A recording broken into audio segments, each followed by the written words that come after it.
Hello. There was not supposed to be sound, everybody. I was checking on stuff. How are we doing? Hello, welcome.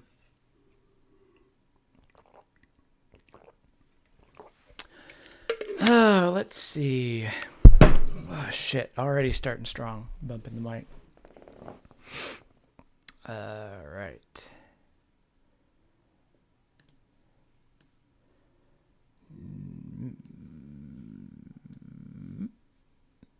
That's better. Sure, that's fine.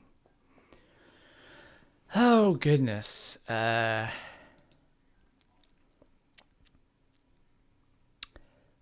Thank you. Everything's going well on my end, more or less. I'm gonna catch up on the chat here.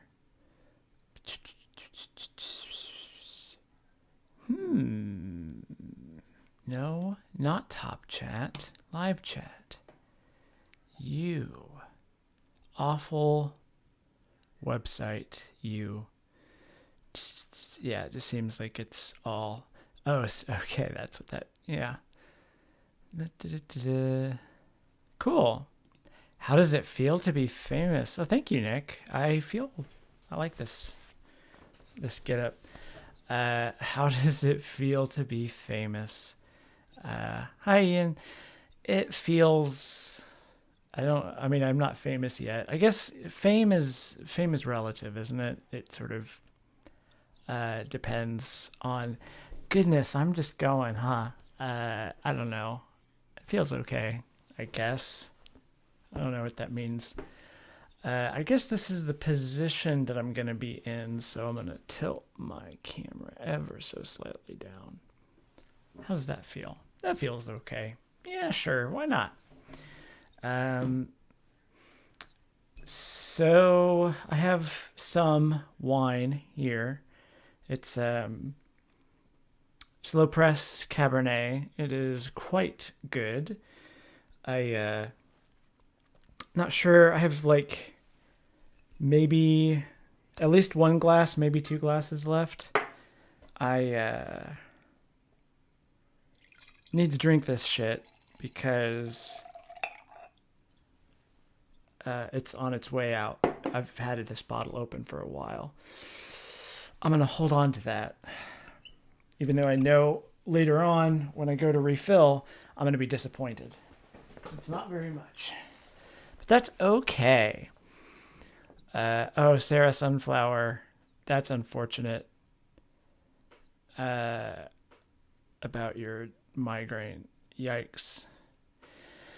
No box wine. No, I ran out. I went. Why did I?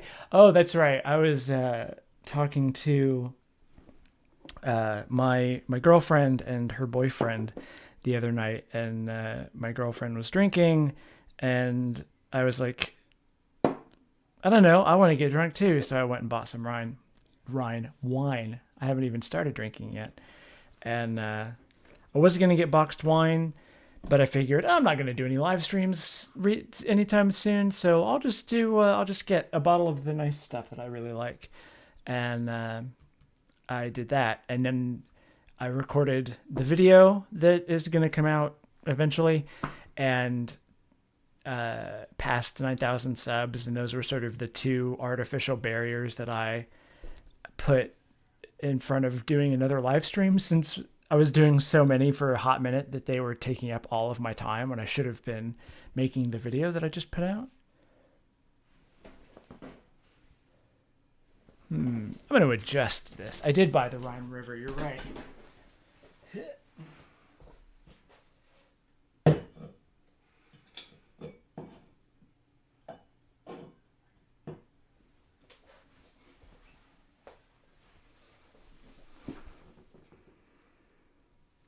Dang. This daylight stuff's real darn prominent. Oof, phase 10, huh? Ian, who is on my shirt? That is Roxy from Homestuck. This light is real dang prominent.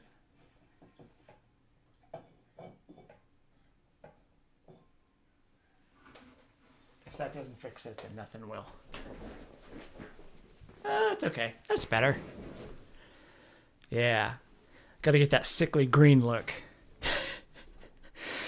Yes. Fucking nerd. Get out of here. What's that cool glowing thing behind me? That is a Christmas ball. It's something that my mom made a long time ago, actually. And it's yeah, I don't know. That's about the best I got as far as what that thing is. It's something that my cousin repaired for me for Christmas, and she'd had it for a really long time. That my mom made over 10 years ago, obviously. And yeah, I don't know. I guess it hadn't worked. Yeah, there you go. First drink of the night.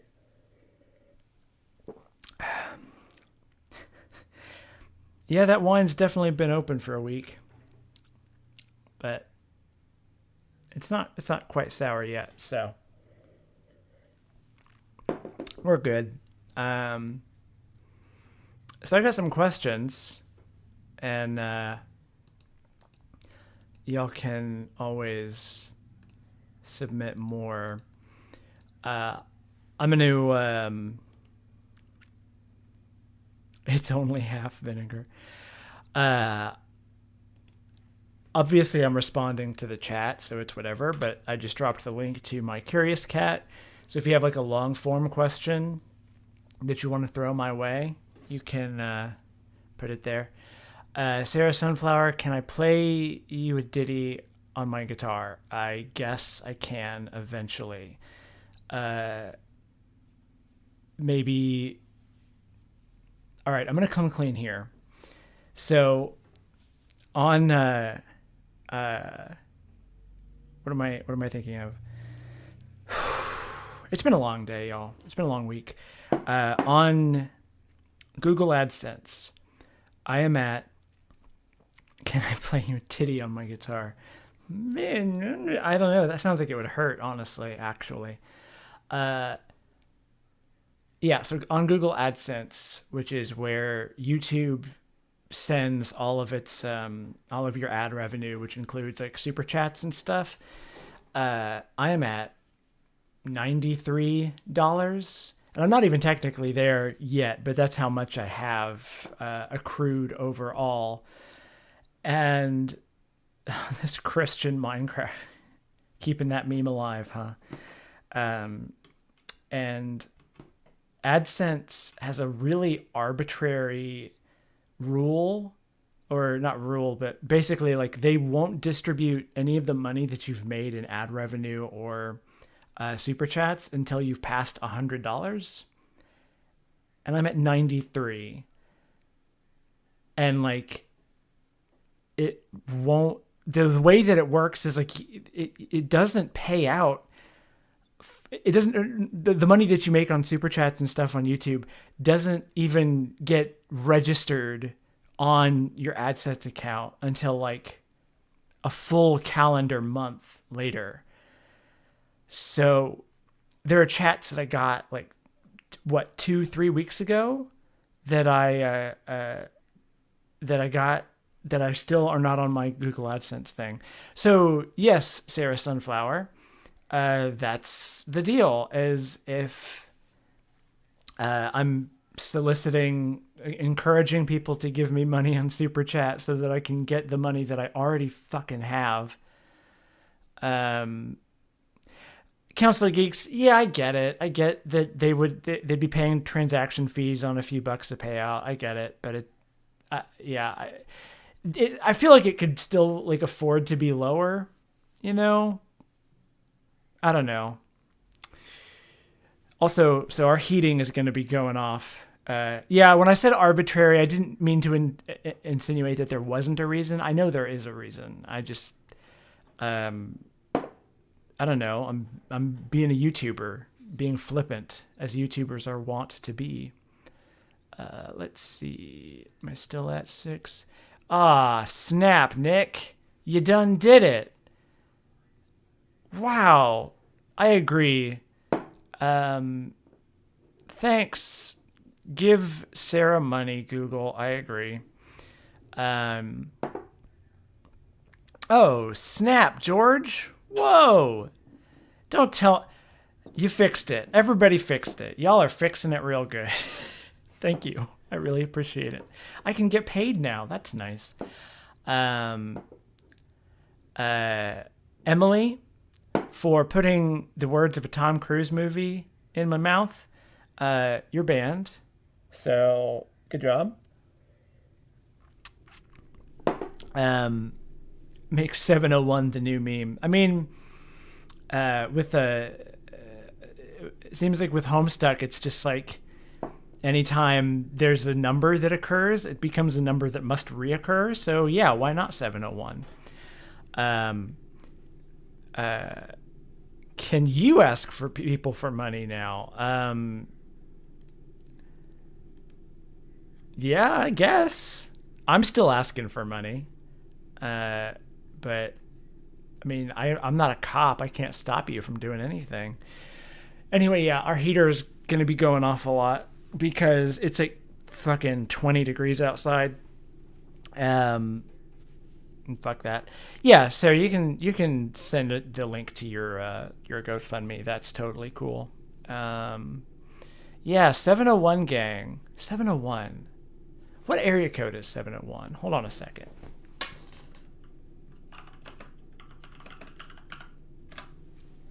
Oh, that's North Dakota. That's the entire state of North Dakota. Okay. I thought, why is that number suddenly taking something for me? I don't know.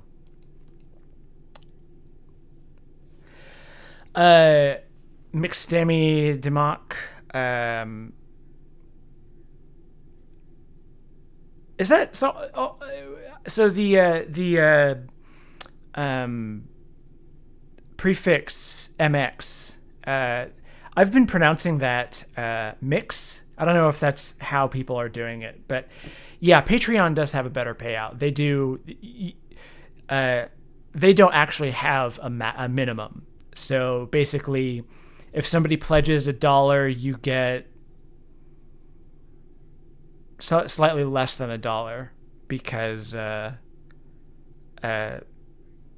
they do have like fees that they charge, but it's a pretty small chunk of the donation. But you just get that because they have to charge everybody's card anyway. So yeah.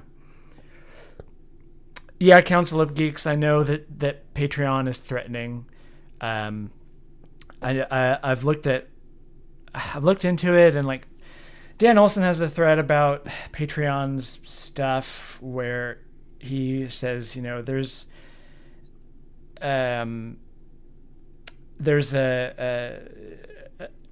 as likely as it looks that they are going to be changing soon. They're probably not going to change anytime like in the near future.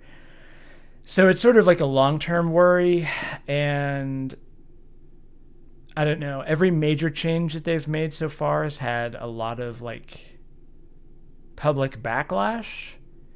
So I don't know. I have hope that one of these fucking companies is going to have some common sense, but I don't know. There are a lot of other services that do subscription things that work real great. DFC Noah, thanks. On my shirt. I guess that's the first question that I'm going to answer then. Although I guess I've already answered questions that are just not. Real quick. Everybody, copy link address and paste. That's, what the fuck? That's a bad way to do that. GoFundMe won't let you donate. $7.01. That's funny. Oh, Isaac, thank you for the 701. Oh God, we're really doing this, huh? Y'all, so real quick, Sarah Sunflower just posted a link to her GoFundMe, and y'all should go throw money that way because she needs the help. So yeah. Let's see. Logan G, if it ain't broke, still make it worse somehow. Okay. So let's see. Yeah, they can't afford to have common sense. They have investors to please. Right. So DFC Noah, I'm not going to go into specific detail about the Homestuck ending, because I know there are people here who are in the process of reading Homestuck that haven't read it. So I'm just going to say that I like it. Yeah, it is the other Sarah Z who only just today followed me on Twitter, which kind of surprised me. I'm not bitter about it. This is a weird thing to do while she's watching. Let's see. She actually sent me a question, both on Twitter and on Curious Cat. Who is flying the plane? Chet, make some noise for the ultimate Sarah Z you hit 9. Oh, thank you. There's so many Sarahs hit. Fair enough, Sarah. I get you.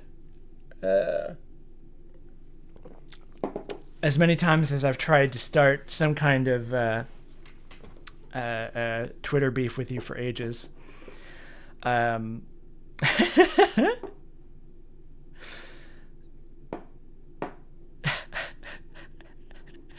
only I guess, yeah, I don't get too many like Twitter follows these days, although I have gotten a number recently, but I did notice your follow, which, like, I'm being 100% facetious when I'm acting like it's a whole ordeal. It's not a whole ordeal at all. I really don't care. I just thought it was funny. Let's see. Foiled. Emily, that was a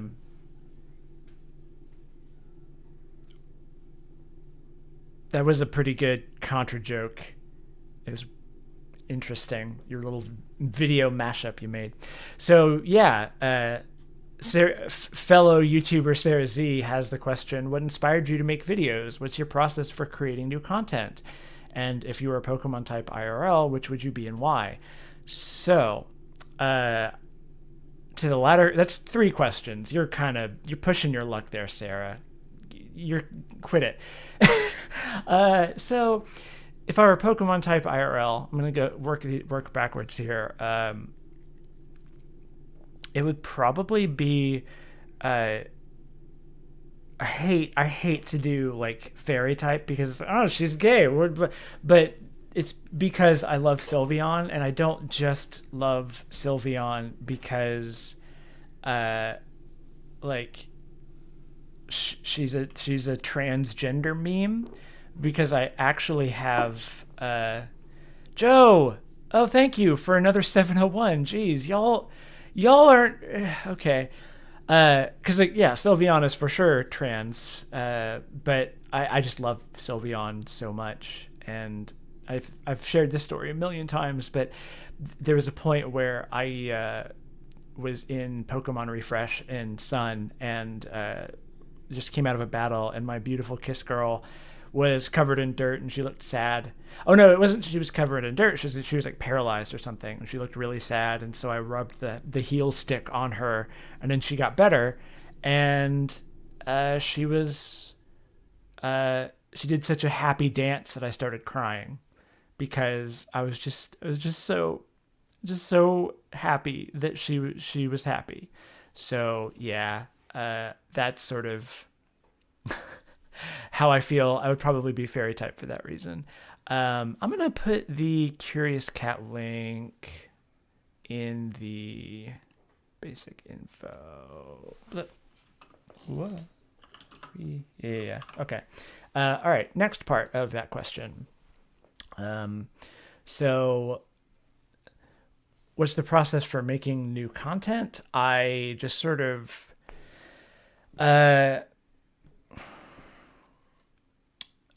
for the podcast, I just kind of talk. I make like a short list. I have my little notebook here that I'm about to have to buy a new one. I've almost filled it up, but I basically will just fill up a page with like bullet points and talk about that. And it's usually just based on whatever thoughts I've got going at the time and whether or not I have an episode of the podcast that needs to go up.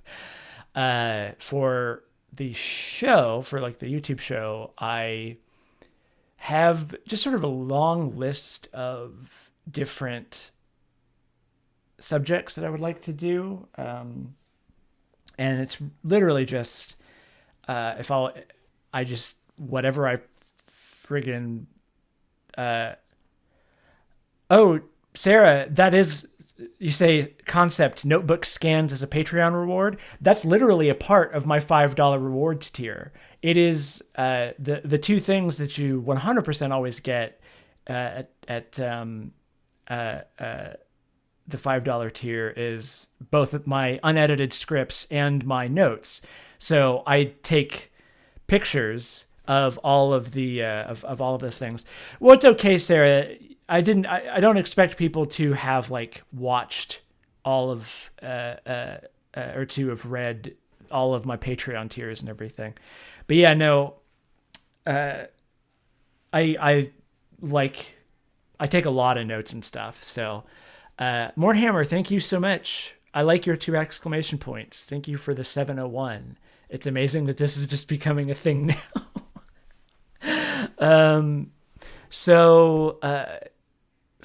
My process for creating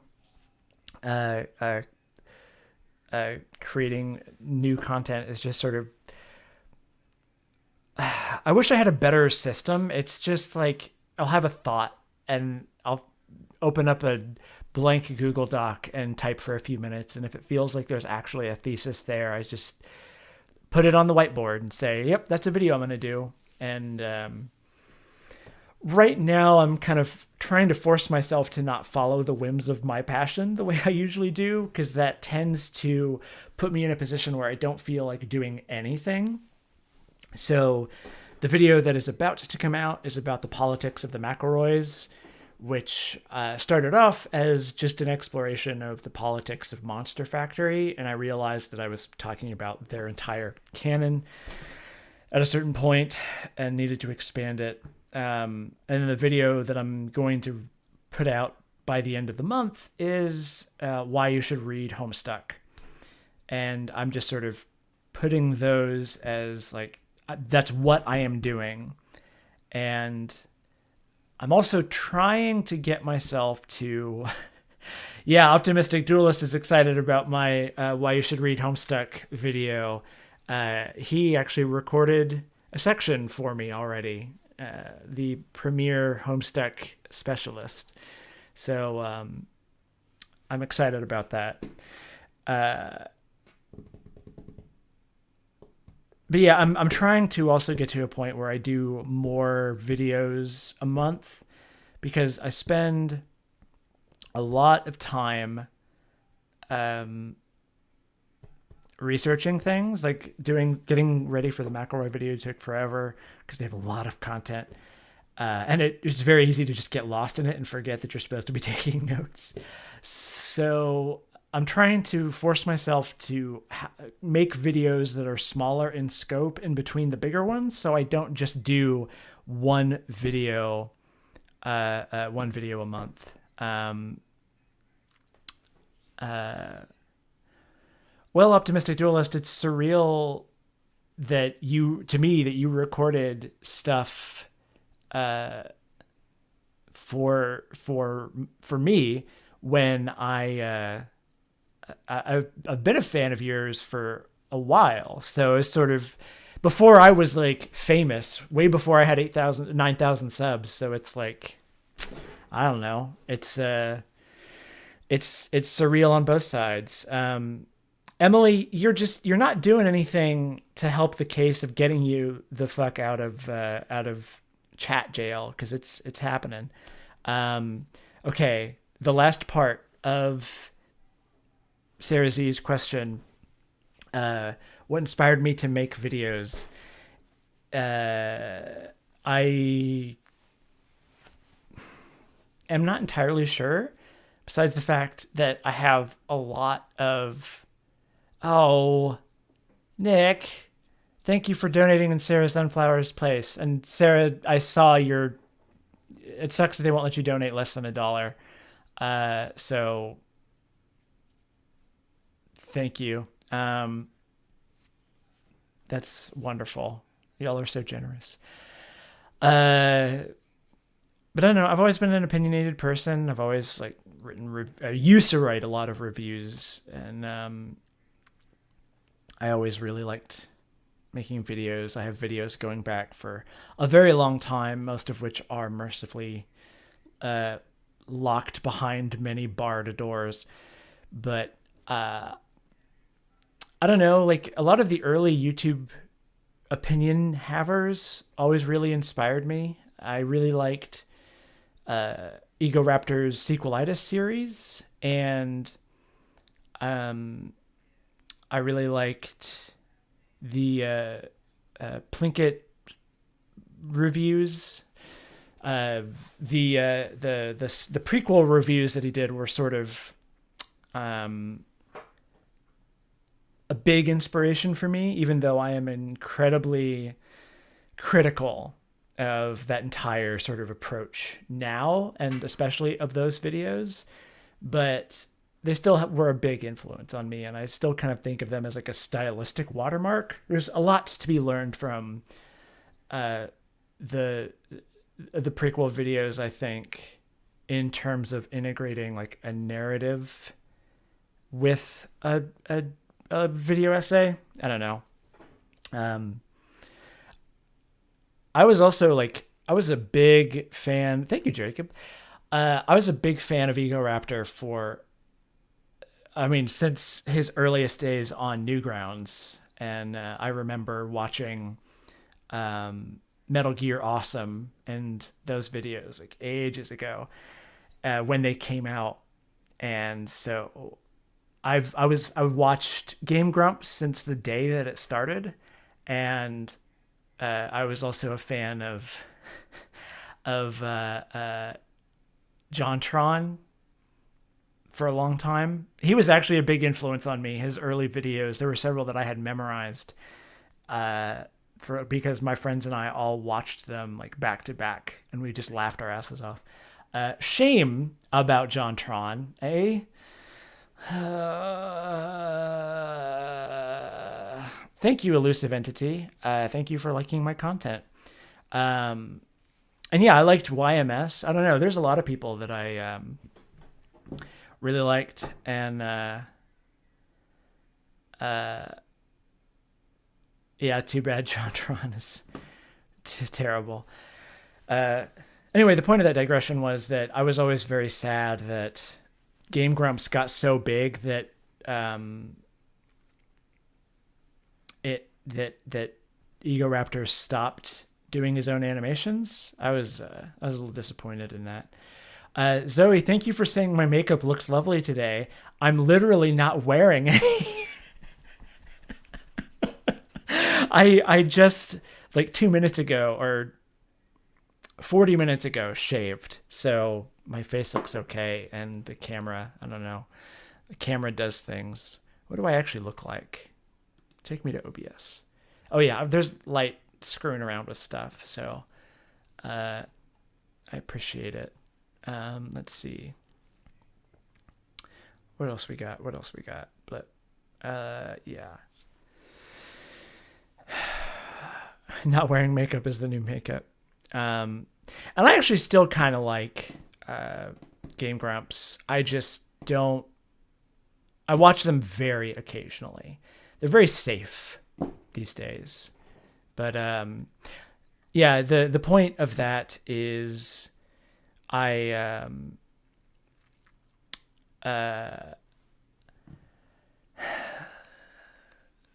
what inspired me to make videos is just seeing other people doing interesting things, but combining art with opinions. That was always the stuff that really stuck with me, and that's what I wanted to do. So that's always been in my head, is trying to find a way to combine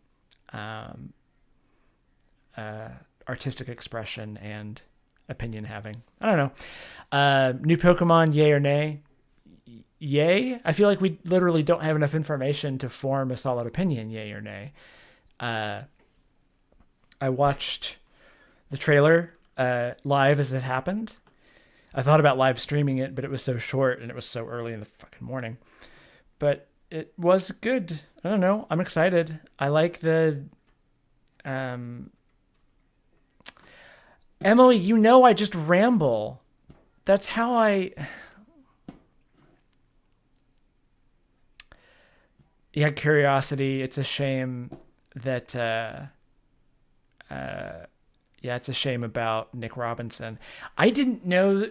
I've seen Nick Robinson pop back up on Twitter recently. I didn't know that he did new videos that got popular. Ugh.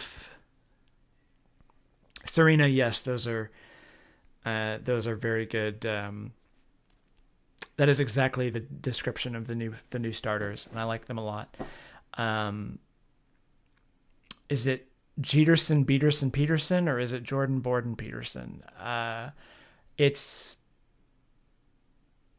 oh no, he did a video on Hatsune Miku. Yikes! Ugh, that's a shame.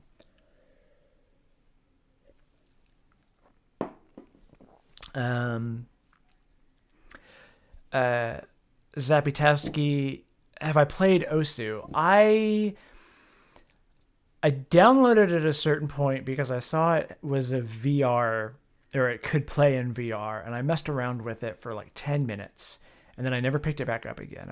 I've thought about it. I don't know. It didn't seem. Generally, Japanese rhythm games, especially ones that are on PC, they seem really hard to pick up. I don't know. The thing with Osu in VR is just like it's just on a flat plane, but it's like spherical wrapped around you. I don't know. Jolkin, Rolkin, Tolkien. No! Oh, George Martin Martin. I hate all of these. Yikes.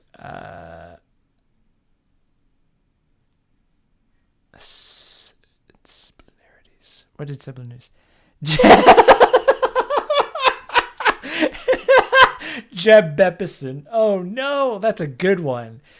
Nick, thank you for bringing that to my attention. And sublunarities, good joke. That's a very good. Oh, Suis, Lewis. Yikes. Jowling, cowling, rowling. I hate all of these. Y'all, no memes in this chat. Not allowed.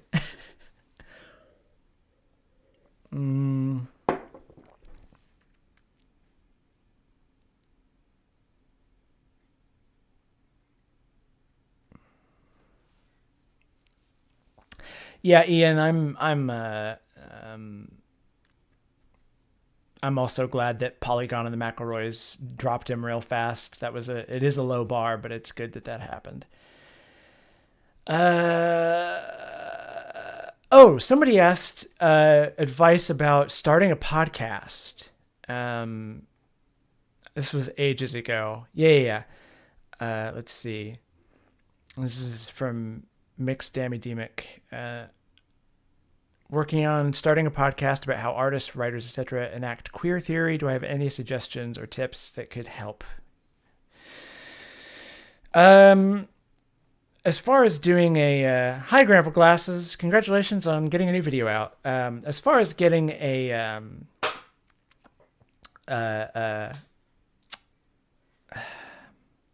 podcast off the ground, I mean, they're the basic technical things of just make sure you have a decent microphone or the ability to EQ your audio so that it doesn't sound like garbage, and I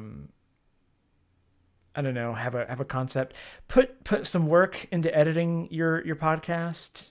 I get frustrated listening to shows that have even a fair bit of production, or not production value, have a fair bit of like clout and a following, that just go and they just leave in all of their long pauses.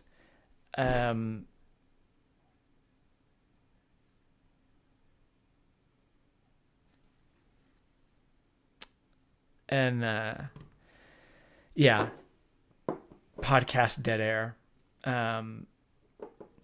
Yeah, Graham, that Jacob, your message sort of confused me because I'm like, well, no, I passed 9,000. Wait, are you talking about the other one? Oh, I don't know. Oh gosh, oof. I don't know. I'm confused now. We'll just walk away. I haven't had anything. I've barely touched this wine. I'm already just gone. I don't know what's happening anymore.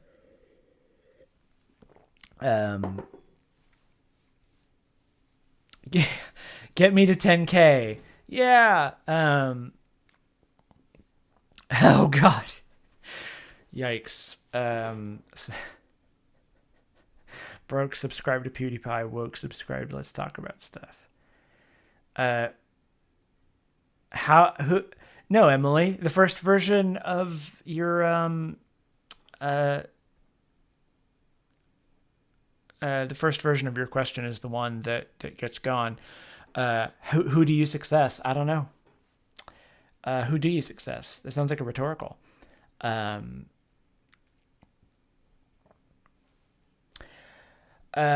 First, just finishing off my thought, McStammy. So as far as like your topic, that your topic sounds good. Just have some notes.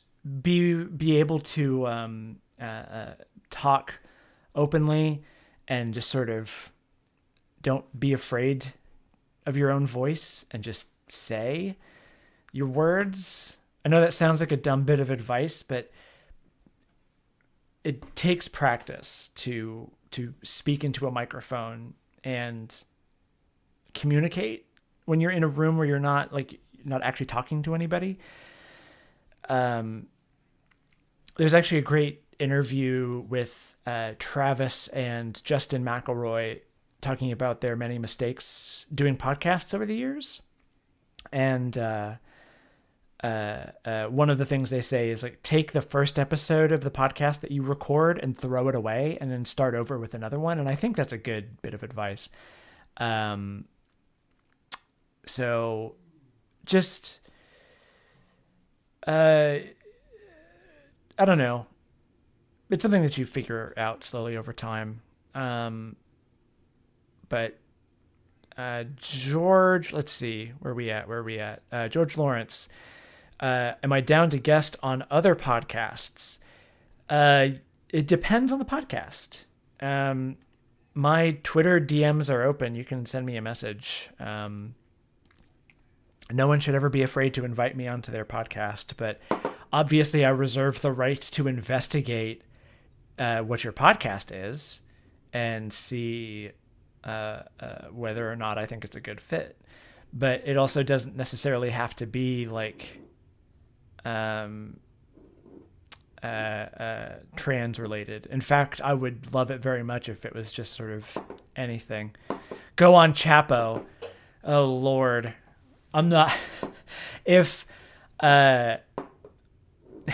never listened to Chapo, but go on Chapo. God. If ContraPoints only just got big enough to go on Chapo, I feel like I'm a ways off. And I also have mixed feelings about Chapo. Every time I listen, I feel like I enjoy it and then also don't enjoy it. I don't know. Shrug. I've kind of stopped listening to political podcasts. Let me see. Y'all are just going real fast here. Go on Chapo with Jim Sterling. Yikes. I would love to go on Behind the Bastards. I've actually thought about that. I want to do a podcast with Cody Johnston. I would love to go on the Adventure Zone. Oh, somebody asked if I've listened to the Adventure Zone way earlier in the chat, and the answer is yes, I have. I love the Adventure Zone. I actually closed out my video talking about the Adventure Zone, and it's sort of the linchpin of all of my arguments. And when I figured that out, I almost had a panic attack because of how good it is. Loop. Actually, right before I spent the last 3 hours before this before the stream, just watching Taz animations. I found a playlist that was over 1,000 fan-made Adventure Zone animations that were in story order, and I was like, it's amazing how for most of the time they're just like fun, enjoyable ones, and then you hit then you hit what is after pedal? Why am I blank? I don't know. You hit later. You get to a certain point, and suddenly everything gets really sad, and then you get to the Stolen Century, and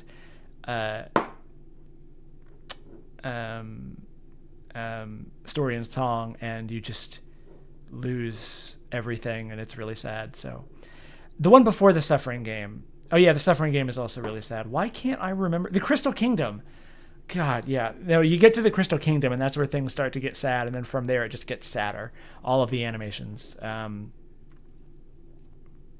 I have I have seen those the Can't Decide and Bad Guy.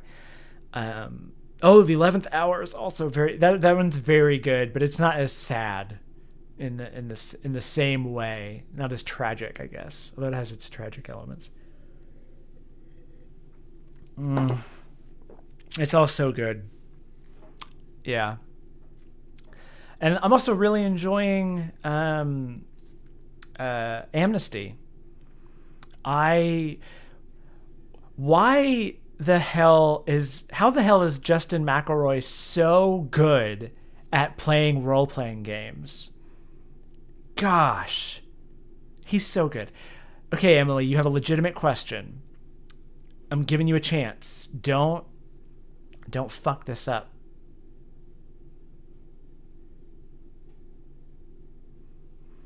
I'm opening the door ever so slightly to chat jail. And if you spit in my face with this, you're going right back in, and I'm throwing away the key. I'm very much a jail abolitionist, but yeah.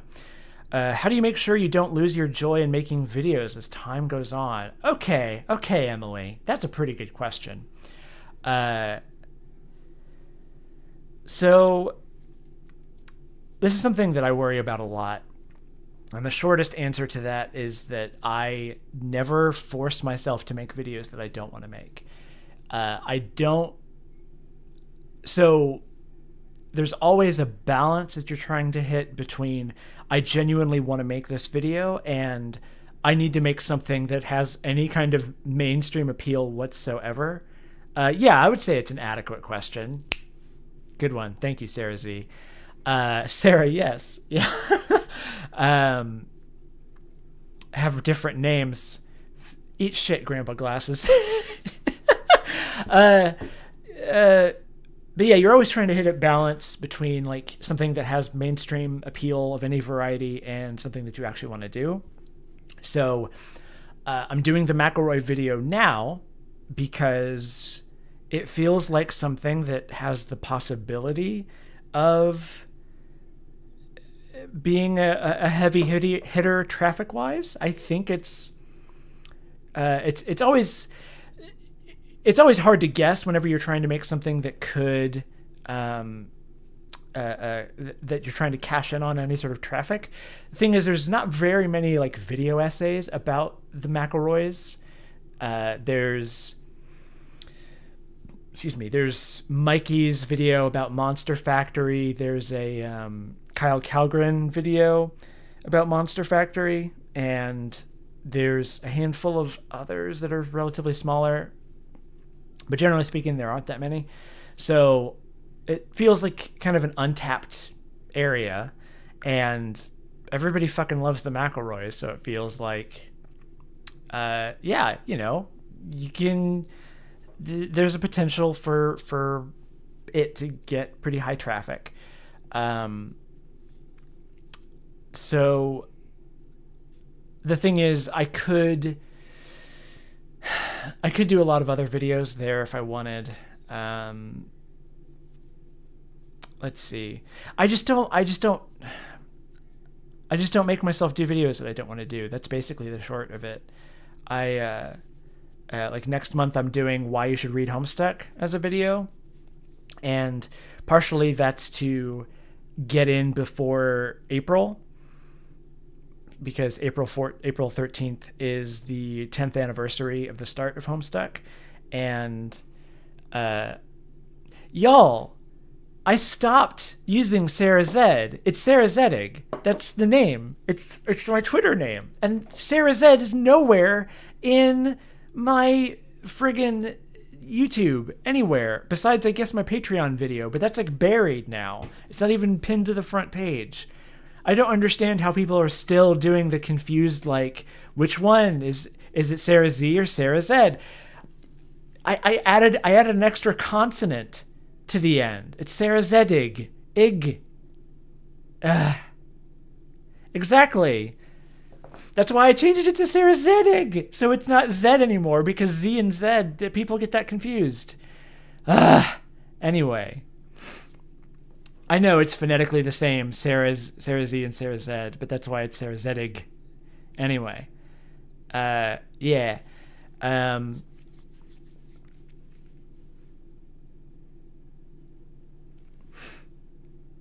But yeah, like don't force yourself to get to stick to a formula.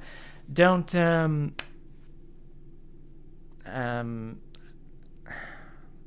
always challenge yourself. Don't get complicit. I don't know. I feel like I'm always doing shit differently.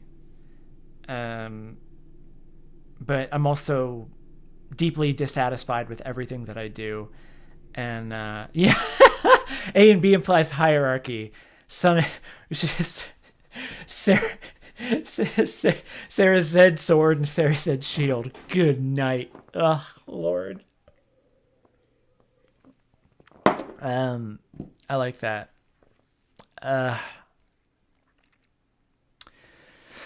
Okay, let's see. Oh no, would I rather fight one Z-sized Zedig or 100 Z-sized Zeds? Yikes. Oof, that's a conundrum, I guess. All right, let's check the Curious Cat. Let's see where we at. Oh. Adequate Emily asks, how long until us trans tubers take over left tube and claim our rightful place on top? ContraPoints is the most successful by a long shot. So that's already happened. That's not accurate at all. As far as, I don't know. What's the best portrayal of a trans person in media that I've ever experienced?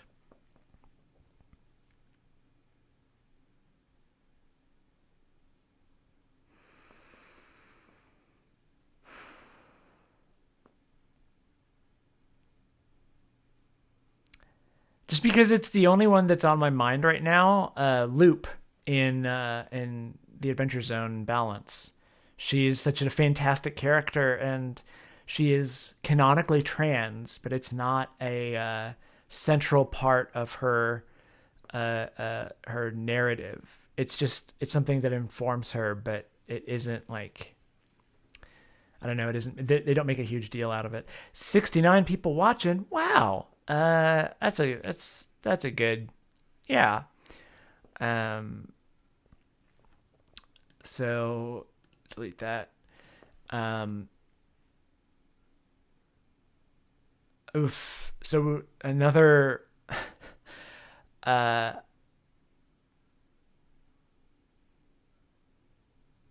see, another video making question. What's the most important thing I've learned about the process of making videos, and what's the number one piece of advice I'd give to someone starting out? Most important thing I've learned about the process of making videos, I don't know. I'm still learning. Right now, what I'm trying to do is ease up. I went from feeling like I didn't do enough research, so I compensated for that by delving into these much bigger, more research-heavy projects. And now I'm trying to pull back from that. And the big lesson that I'm trying to internalize now is that I spend more time in my scripts, or I used to spend more time in my scripts, preemptively defending my position than I did actually making my own arguments, because I spent most of my time thinking about what would people say in the comments after they watched the video. And so what I've realized is that you can't make something that is perfect. Your video will never be good enough for you, and you'll always be leaving things out. There will always be arguments that people can make that prove you wrong, and there's nothing you can do about that. So you just have to just give up. Just give up on being perfect and just fucking do it. And if people are being assholes in the comments, just leave them alone or delete them or turn off the comments or just don't give a shit. I don't know.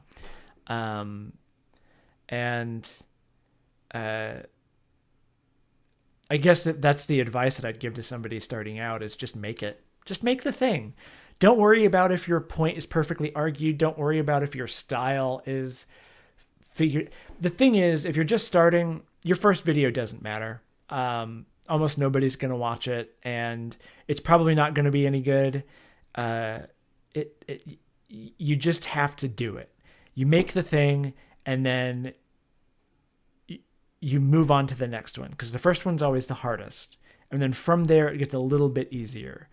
I will say that it's like writing a book, in that I read a Neil Gaiman quote that was something that he said that he was quoting, which is that you never learn how to write a book. You just learn how to write the book that you wrote. So like you finish writing a book and you're like, finally, I figured it out. And then you get to the next thing and you're like, what the fuck do I do? So the process never really straightens itself out. That's why this video that that's why this McElroy video, like I should have had this out like 3 weeks ago, but I only filmed it yesterday because I just was stuck in this rut of I was stuck in a rut based on a lot of things. But anyway, yeah, that's the advice that I'd give, is just fucking make the thing.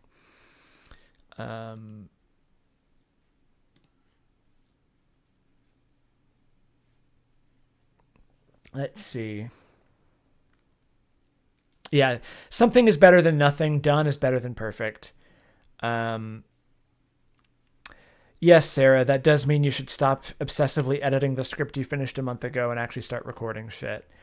It's a good idea to just do it. Just do it. Just make it. Let's see.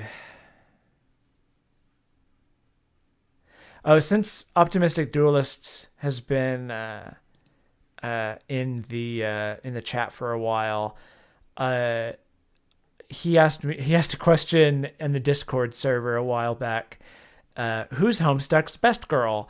And I feel like my answer should be fairly obvious. What with the shirt I'm wearing? Although the answer is actually Calliope. But the answer is actually everyone. Because I love Jade. I've got a figure of her up there. I wonder if you can see it. It's just right here. Little figure of Jade. Let's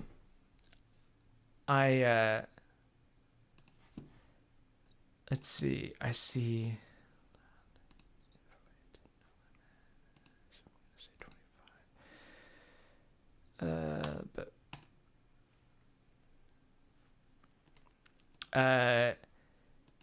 Sarah, yes, there is a Discord, and I'm going to post a link.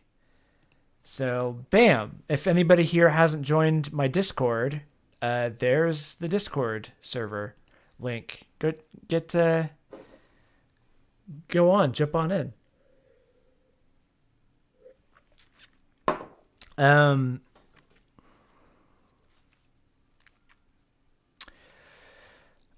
Sarah Z, get out of here with your Vriska nonsense, your Vriska apologia. It's the thing. I love them all.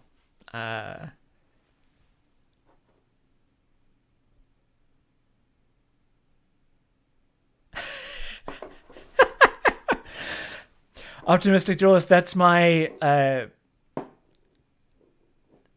goal. Honestly, I really like doing videos about a certain subject and just throwing in references to the other like white whales that are around me. So a lot of my early videos, especially, will have Lost references. One of my favorite ones is in the Star Wars: The Force Awakens video. Actually, there's a number of Lost references there, including the one where Damon Lindelof owns a reporter right to his fucking face, which I loved.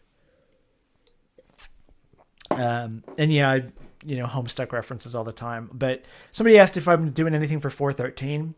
I am doing a video in March about why you should read Homestuck, and then I don't know if I'm doing anything for 413 specifically. I'll probably do a live stream, but I don't know other official channel stuff.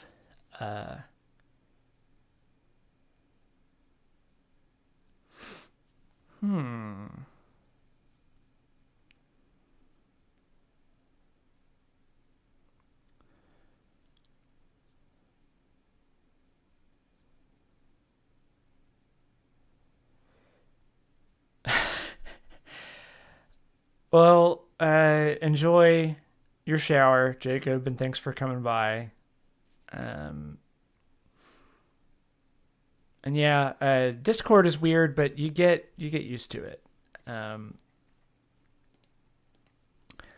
let's see. But one person asked, Queen Zoestra asked if I know how to turn on the power in Frantic Factory. I do not. D20 Sapphire asked if I know how to beat Beaver Bother. I do not. Curiosity asked how would I react to Evangelion if I were a kid watching it for the first time today, when it comes on Netflix soon. And I honestly don't know. I wonder how people will do. I grew up watching a lot of like giant robot anime. I don't remember any of it. I just remember there being like a haze of Robotech and Gundam. So I have a frame of reference for understanding what Evangelion is a pastiche of, but at the same time, I do recognize that it stands on its own as an emotional narrative. Uh, but I do wonder its emotional maturity is isn't as novel as it used to be. There's a lot more anime out today that hits a lot of the same marks, I think, because following in the footsteps of Evangelion. So as far as like neo-biblical imagery, I'm not sure that anything quite comes close. I think Hideki Anno is uniquely suited for. I think Hideki Anno and Hideo Kojima would make for incredible collaborators, honestly, because they both love mysterious bullshit. Um, but yeah, I don't know. It's a good I would say it's a good cartoon. And then the weebs revolted. Um, I don't know how people will react. It depends. Well, Mixed Demi, you'll be able to watch Evangelion soon because it's about to come on Netflix, which is great.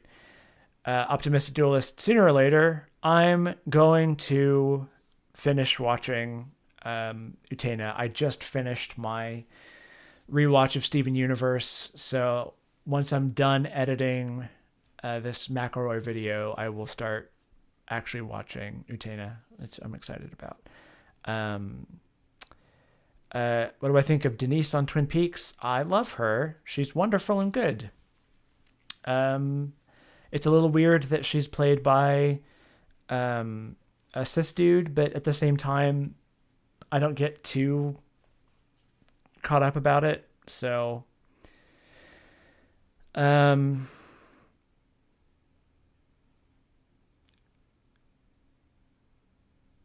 Glasses, we have a like a private chat. I saw your message about needing voice lines quid pro quo. Like I gotcha. You don't have to like at me in the chat. I'm right there with you. I have not seen The God Warrior Destroys Tokyo, but I am aware of it and I've seen clips. Esmeralda, do I have any hot takes about Steven Universe? Not really, unless it's good is a hot take, which I guess in many corners is a hot take. I cried a lot in my rewatch. Everything about it is really well supported within the text. I'm not going to go into spoilers because I don't know who. Oh, thanks, Sarah Z. Sarah Zed. Thank you, Sarah Zed. Have a good night, and it's been fun talking to you. I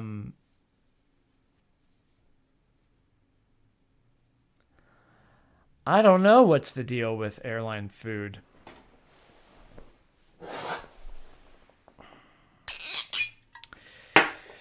Oh, something tells me this is going to be a disappointingly small amount of wine. That's respectable-ish. God, I really should have bought a box, huh? Gotta get that last drop out of there.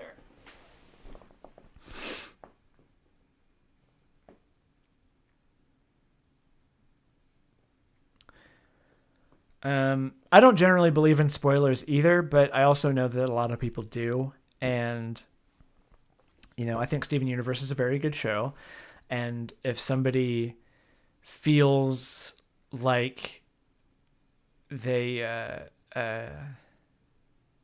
need the surprise in order to watch it, like if something ruins them and they decide not to watch it, I feel bad because they should watch it. So I liked the end of whatever this phase is because they have said that there's more after this most recent episode. But I have ideas for where the show could go from here. But on the whole, I just really like the show,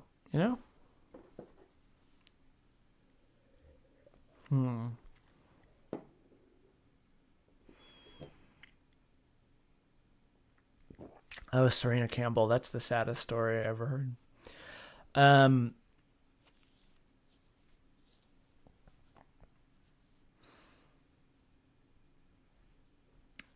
Yeah, Grandpa Glasses. It's definitely going to have more episodes. That's one of the ideas.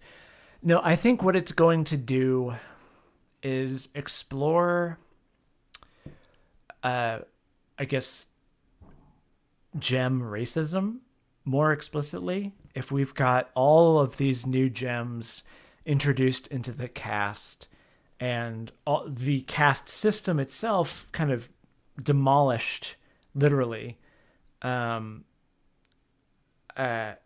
I do think that going forward, it's going to.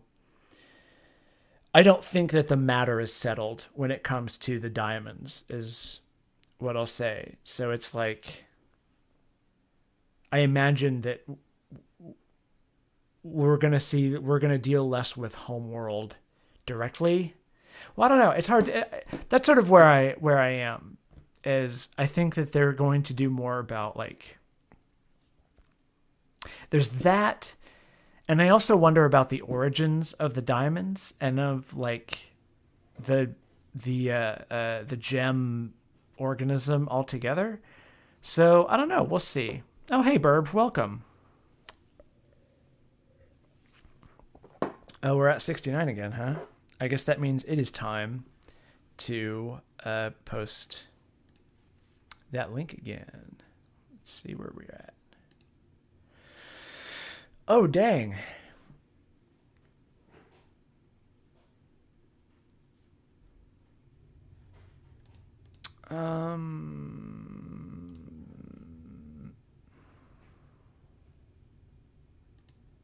What?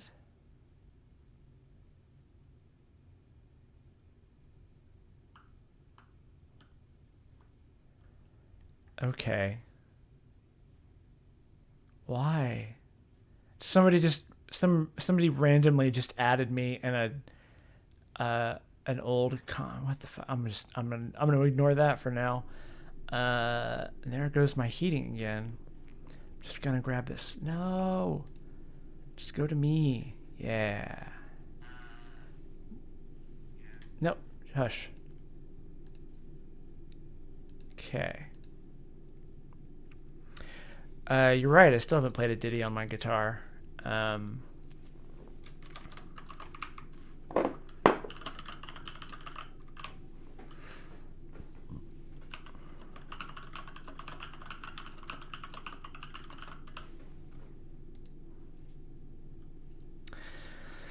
Let's see.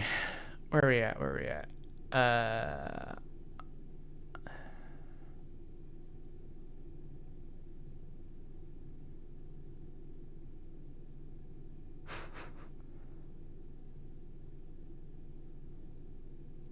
Dead name is your sis Sona. I like that. And I also hate it. Let's see.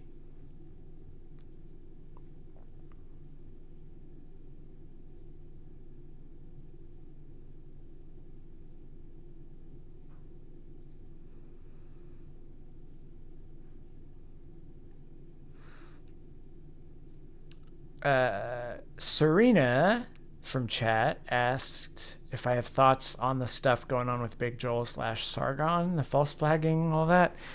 I mean, obviously, I side with Big Joel because I've got his video mirrored on my channel. But like,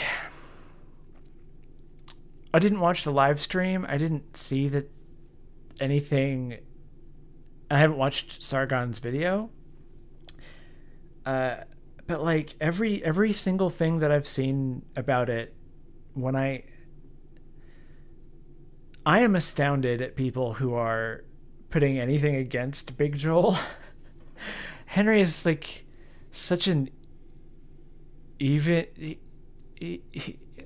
He's so even tempered and calm and nice and like kind. I don't get it.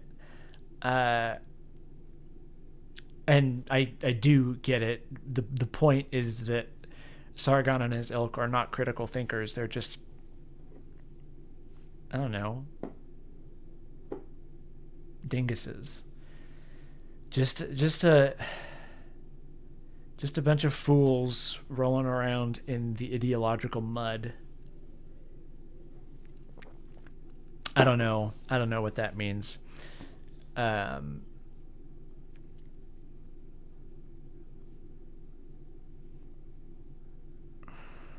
Yeah, they're propagandists. That's a great way to put it. They're propagandists. Also, I like your XRXaholic. I like your name reference there. That's quite good. Yeah, they're propagandists and tools. Yeah, it's dumb.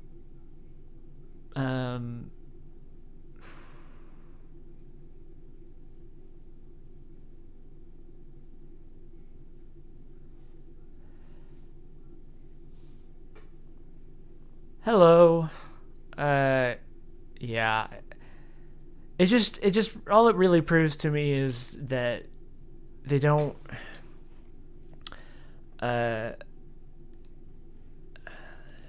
nothing really matters, and they don't really believe anything besides just like, I don't know, somebody pointed out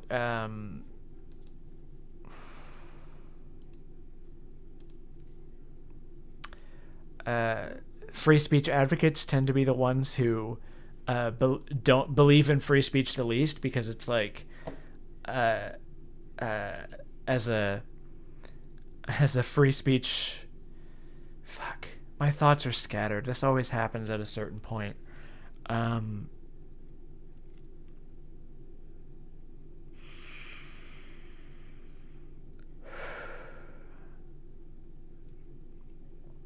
Because at a certain point, they anything that's critical of them, they just outright refuse. So it's like, it doesn't matter. They want the freedom to be able to say whatever they want to say without hearing any sort of criticism of it. That's basically what it is. Yeah. Noir Raven, they only support free speech when it matches their free speech. That's about it. They're the Caliborns of the world. You nailed it there, Optimistic Duelist. Thank you.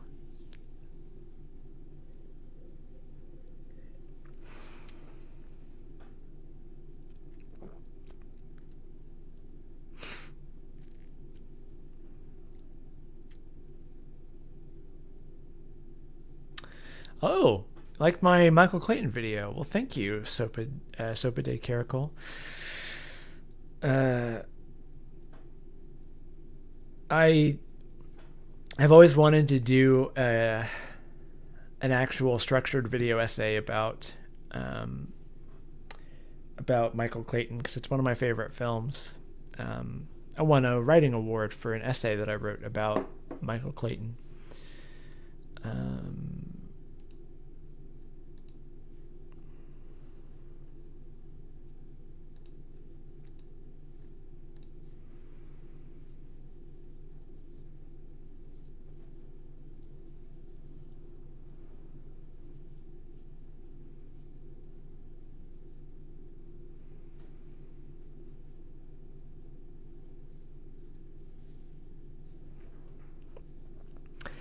Okay, so, well, let's see.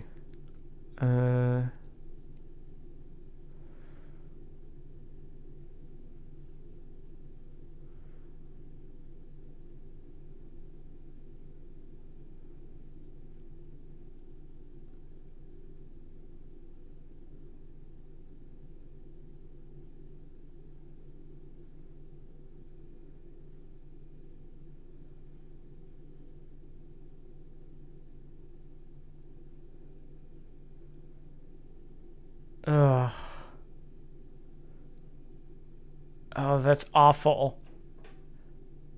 Optimistic Duelist just sort of won the chat. Sargon of Akkad, sometime within this year, I have committed through a pledge of personal beautification to try doing less misogyny and start doing more pro-sogyny. In fact, I fucking love sogyny. Oh no. It's a good Caliborn reference. That little bastard.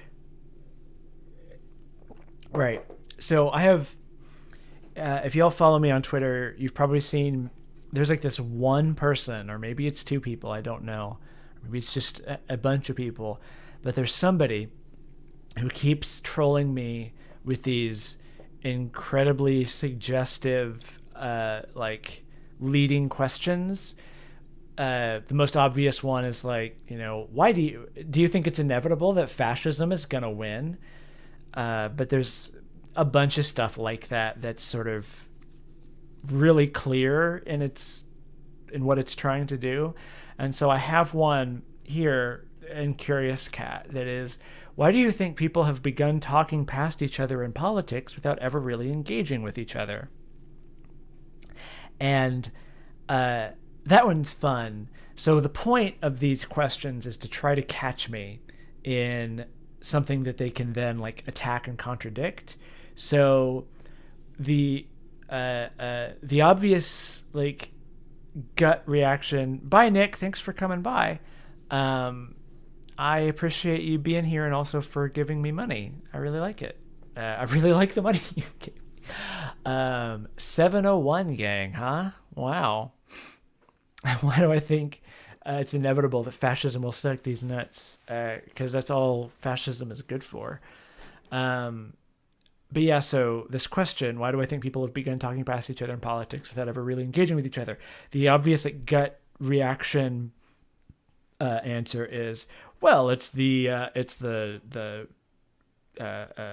times we're living in today. Everything is so polarized, and everything's a life or death issue, and that's why everybody's talking past each other. But I think that is acknowledging a false premise, when the reality is that, yeah, we've been talking past each other forever.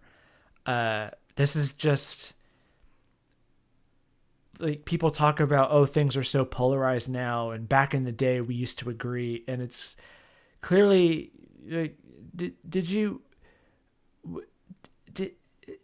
have you paid attention to like history? Because Martin Luther King Jr. said that the biggest opponent of the civil rights movement was the white moderate. Like, this shit's been going on forever, where people are just sort of like talking past each other and sort of assuming that they know better, and like, it's bullshit. It's dumb. It's a false premise. Nostalgia by Adrian Veidt. Oof. Yeah. A drain Vedit. Gosh.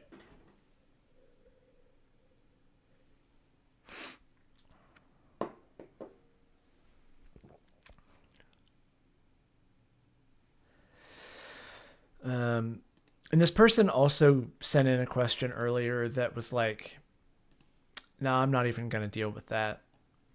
Well, dang, we burned through all the Curious Cat questions now. Oh, what's this notification I got?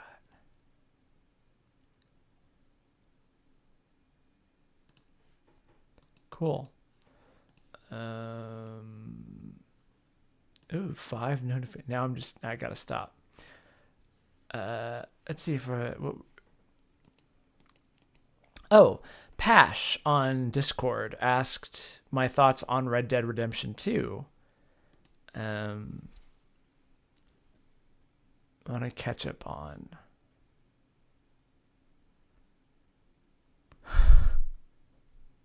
The civil rights movement would have done much better if Sam Harris had invited MLK onto his podcast. Ew.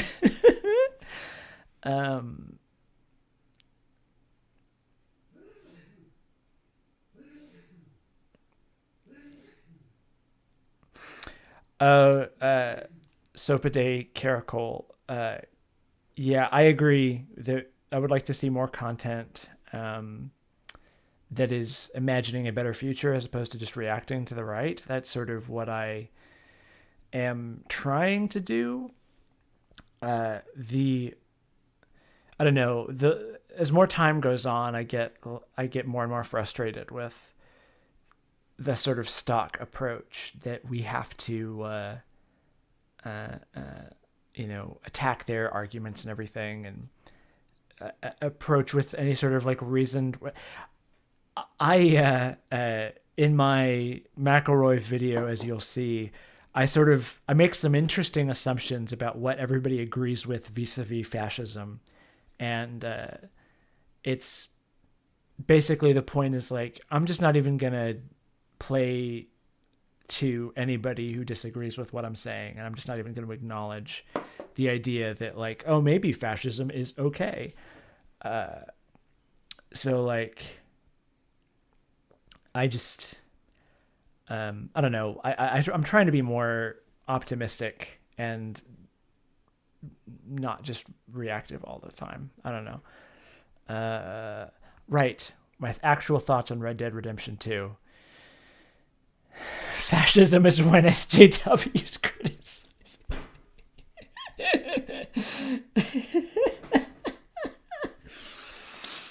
Mm-hmm. That's the real fascism. We already almost burned through this. Dang it.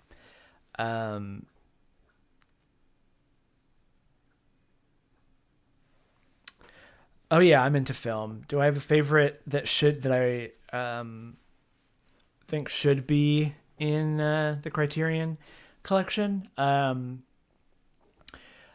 would really like to see Nobody Knows by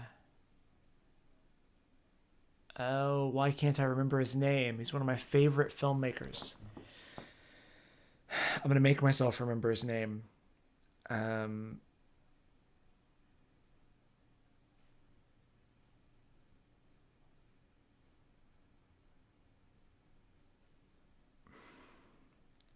I've got Yoshiaki Koizumi stuck in my brain, and that's not who he is.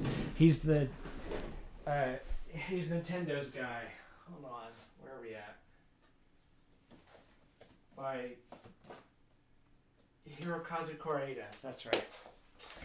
Um, I would like to see Nobody Knows by Hirokazu Koreeda on the Criterion. I would like to see more Koreeda on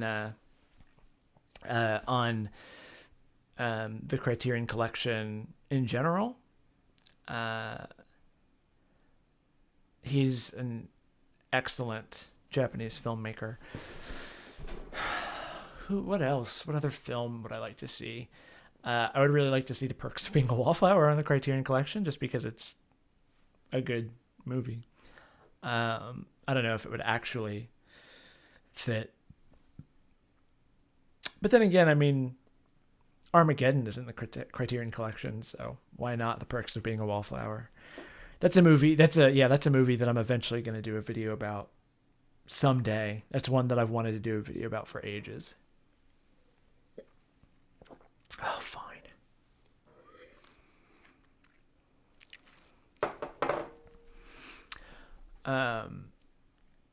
Any films to follow up after Shoplifters? I actually still haven't seen Shoplifters. I need to.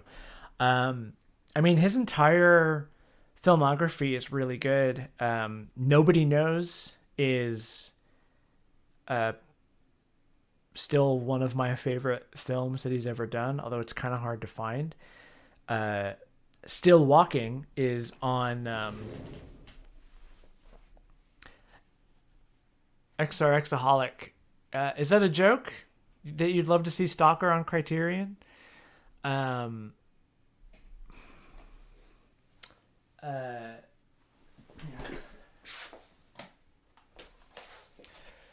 but Stalker is the only. Yes, it is on Criterion. Stalker is on Criterion. It's got a big remaster and everything. But yeah, this is the only Koreeda that's in the collection, and it is a very good movie. I've watched it a number of times, and it kills me. It's a great food movie.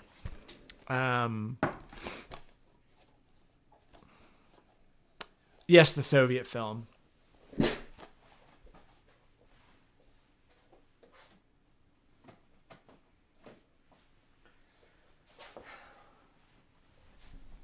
Yeah, if there were any, when I was thinking of, uh,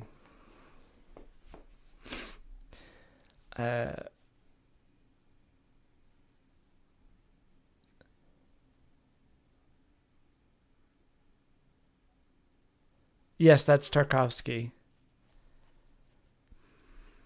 Um,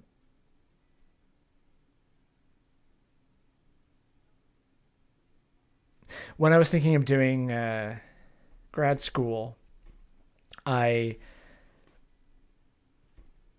for a long time, thought that I wanted to specialize in Japanese film because um, I I don't know. I've seen a lot of Japanese film, and it's the area of my not my expertise, but it's just an area that I feel like I know slightly more about than average. I don't know. Emily, you want to make a video about Woman in the Dunes, huh? Okay. Um,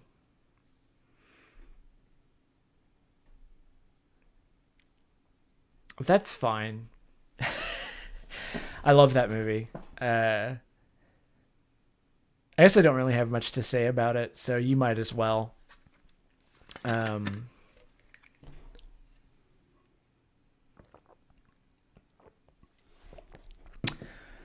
um, but I love that director, and again, for some reason, I can't remember his name. I have, I have all. Oh wait, no, it's all on my personal drive now. Well, dang it. Oh, what's his damn name?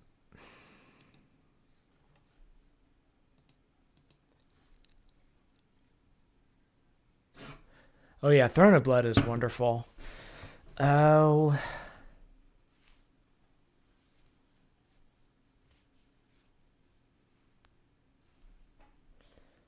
what is his name?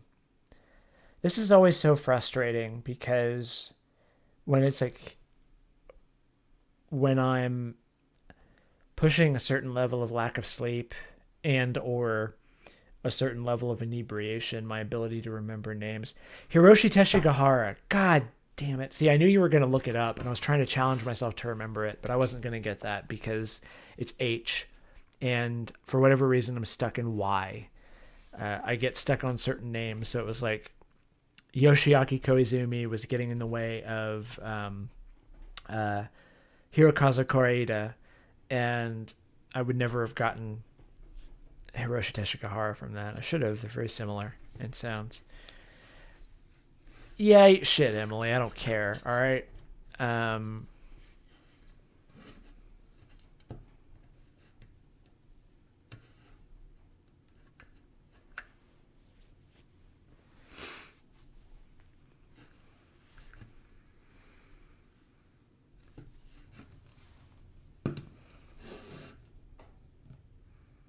but yeah, I love Pitfall and I love Face of Another, which are the three films of his that have gotten Criterion releases from a DVD release that is now out of print. Now you can only find um, now you can only find Woman in the Dunes easily. But yeah, I love Hiroshi Teshigahara. Uh, anyway, what are some other questions? Let's get this party to continue. Ask more questions in the Curious Cat. So that's in the description. Um, boop. Um, how am I today, Serena? Uh, I am good. I'm pretty good. I got my next video sequenced up, which means I took the 2.5 hours of footage and edited it down to the 35-minute rough cut. And now I've just got to go through and finish it. And I'll probably have that done in hopefully less than a week, but we'll see. Um, who are my favorite YouTubers? Um,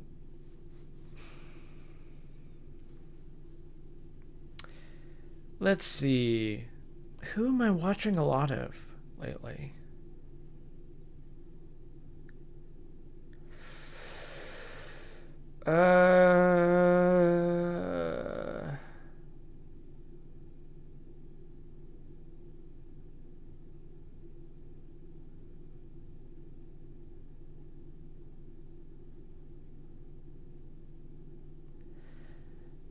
Emily, you've got 2 videos up.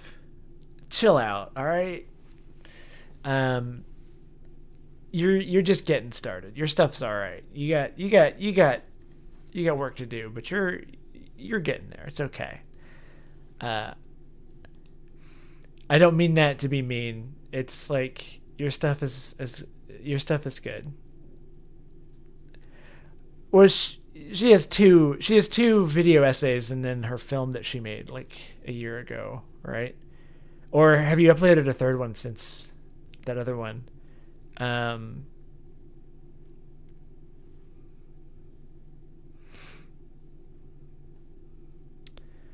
uh,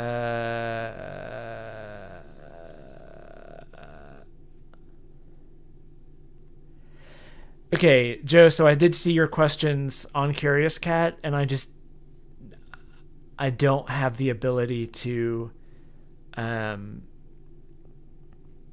to think about to get through this right now, so I can't quite do that.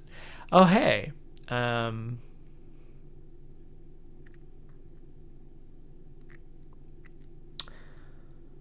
um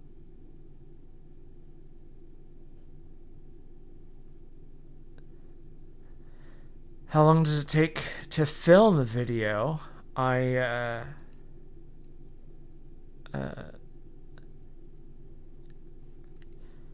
let's see.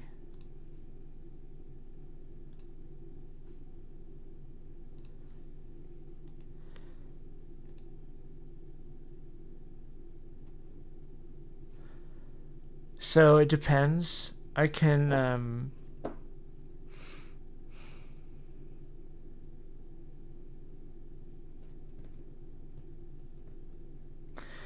yeah, I'm sorry, Joe. I will address your question at some point, and I might sit down. It's just like it's a lot to read at the moment. I'm sorry, Emily.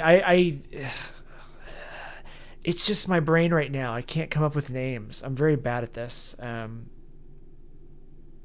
Thanks for coming by, Emily. You have a good night. Um, I don't have an opinion between Marx and Kropotkin. I have not read either, so um, uh, I can look at whatever's in my subscriptions right now. Although it's on the wrong account, so I can't do that. Can't even see my watch history. I don't know. I'm bad at this. Right. How long does it take me to shoot a video? So yesterday it took me, as I think I finished writing the script around 1, I want to say 1 or 2 p.m. And then I took 2 hours to set up and get my makeup on and find a costume I liked. And then I recorded for, I think I went for like 3.5 to 4 hours. So it takes a while. It's like 5 or 6 hours to get everything all situated. Um, but that's because I do things in about the hardest way possible because my teleprompter is garbage. Um, anyway, yeah, so I posted the Curious Cat link. I'm going to post it again because I got to take a quick break.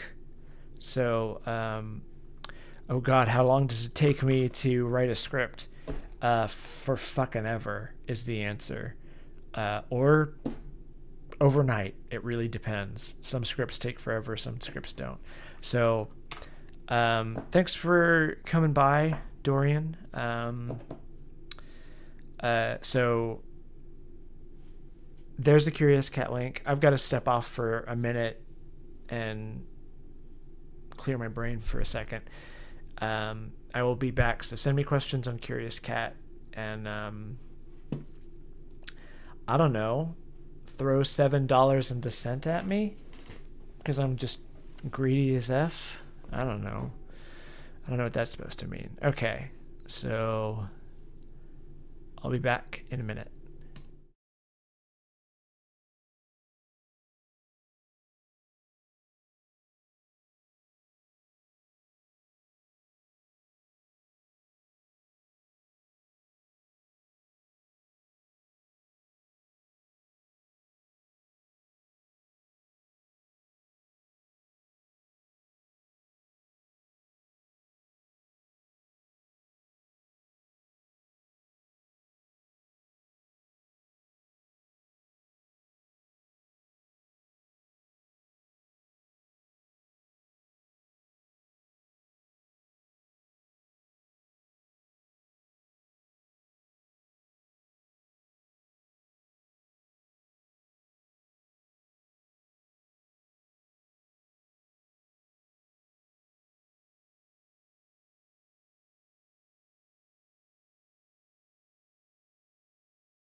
Why are y'all talking about the Oscars?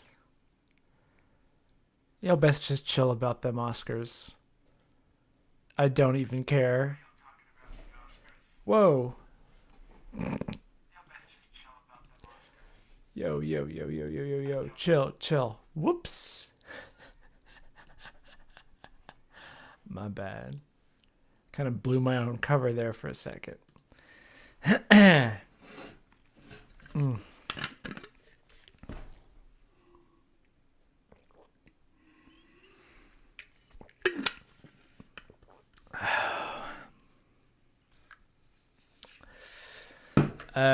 Sarah Sunflower, I would love to surgically remove your brain, but I can't. I don't know where you are. I'd come to your house and do it, but I can't, alas. Um, hmm. Alexandria, I don't get migraines, which is nice. I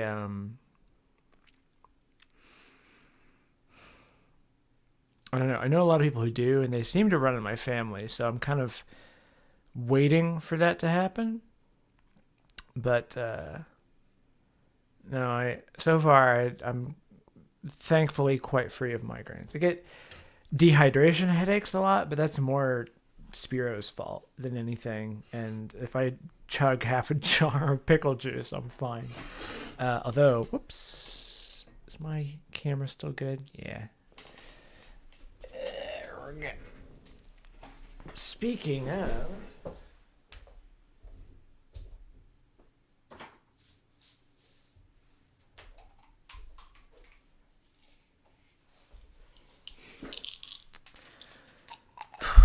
I'm gonna take my estradiol. Look at that little titty skittle.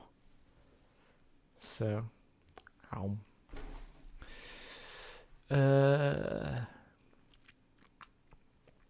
yeah, I'm working on that titty harvest. It's coming along slowly but surely. Uh,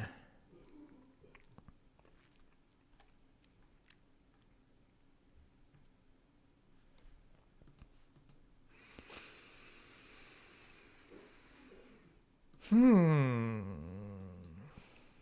Hmm.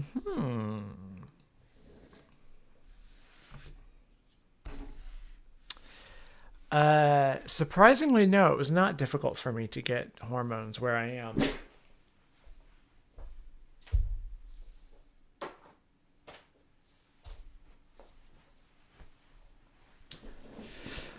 I I think I just got very lucky with my circumstances. So I didn't have that much of a problem with it. But I know a lot of people who have, I don't know. Hey Momo, I am also consuming estrogen at the moment. It's under my tongue, slowly dissolving. Um, oh no, Alexandria, that sucks. You should not be broke. Capitalism sucks. You should have your hormones. Um, Thank you, Spoop Dog, for congratulating me on 9,000 subs. I'm pretty happy about it. Um, so I've had a couple people ask me about music, and I'm sad to say that I love music, obviously, but like I don't have a ton to say about it, and I don't know. I just sort of listen to whatever Spotify throws my way. Like these days, I've been listening to a lot of synthwave stuff, but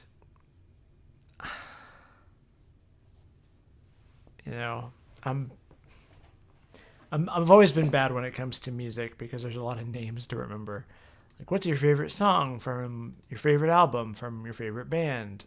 I can't.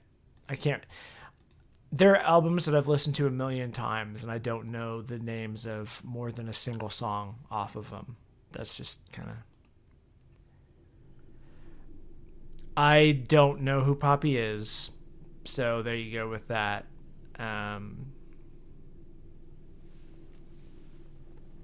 Hey, God, the heat comes on again.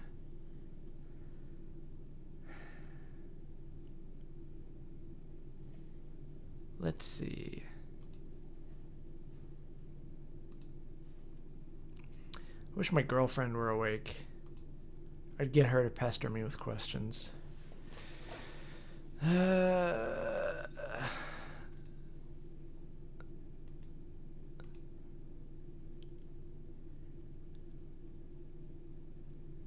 Esper Fitzroy, usually the song tells you the name of the song. Number one, quite a few songs don't include the name of the song in the lyrics of the song. Number two, quite a few songs don't have lyrics.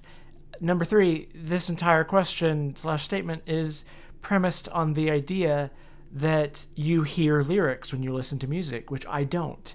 I have to actually force myself to listen specifically to the words and block everything else out before I am able to hear the lyrics. Oh, George Lawrence. Oh, going until 1:30. I can't do that. I imagine I'll be going for another like 30 minutes at best, and then I've got to go because like I can't derail my sleep schedule again. That's the whole point of not doing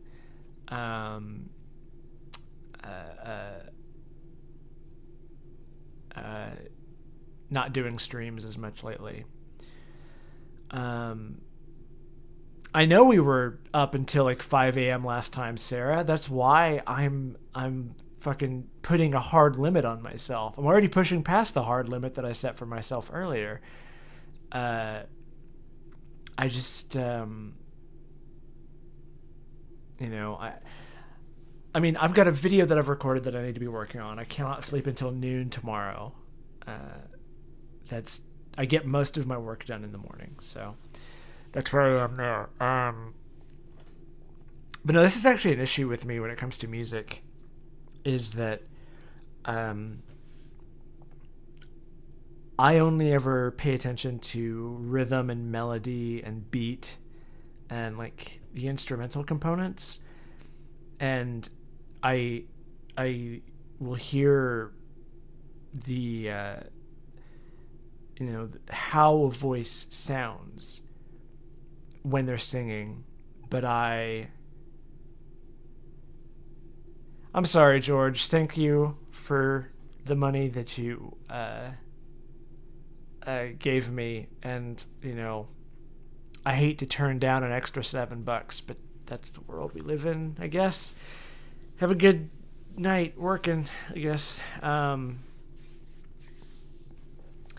mean, there are songs that I can play on the guitar that I still will like look at the lyrics written down and I'm like, oh hey, I didn't realize that that's what that song was about.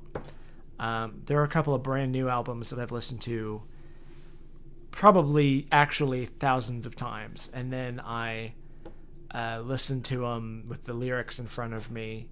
Actually, this is a better example. I've listened to a lot of Pink Floyd albums quite a few times, and then a few semesters ago I had I had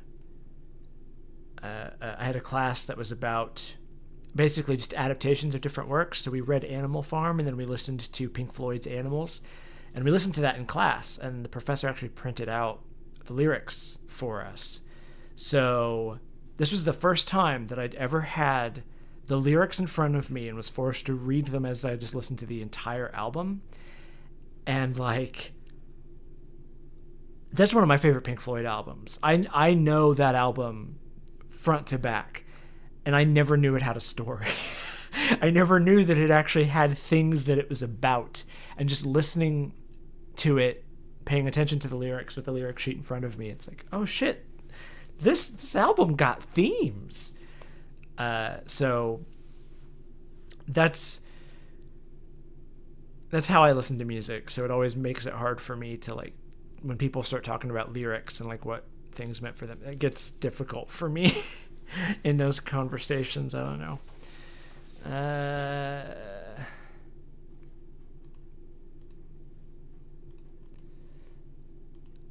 Let's see.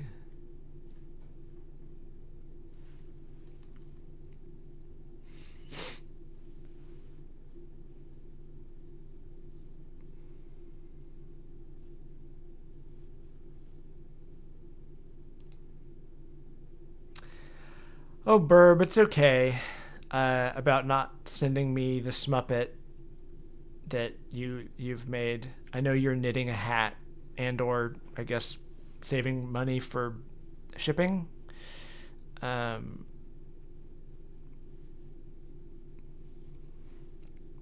oh, Sarah, that's a mood.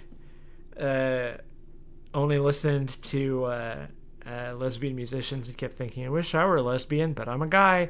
I've literally found journal entries from years ago that, like, basically literally said, I I wish I was a lesbian in love with a woman, but I can't be. Oh, um, but I am now, and I've got a girlfriend, and she's super cool, and hopefully she'll be able to, well, definitely eventually she'll join me on a stream, but hopefully it'll happen in like April when she's able to come visit. If she's able to come visit, it depends on things that happen soon, but whenever we do get together in person, she'll definitely be on stream with me. We've already talked about that, but I don't know. That'd be an interesting stream. Ugh. Gosh, what would the donation incentives for that be? Oh no. Yikes. Oh, whoops. How big of a time difference? It's substantial. Um,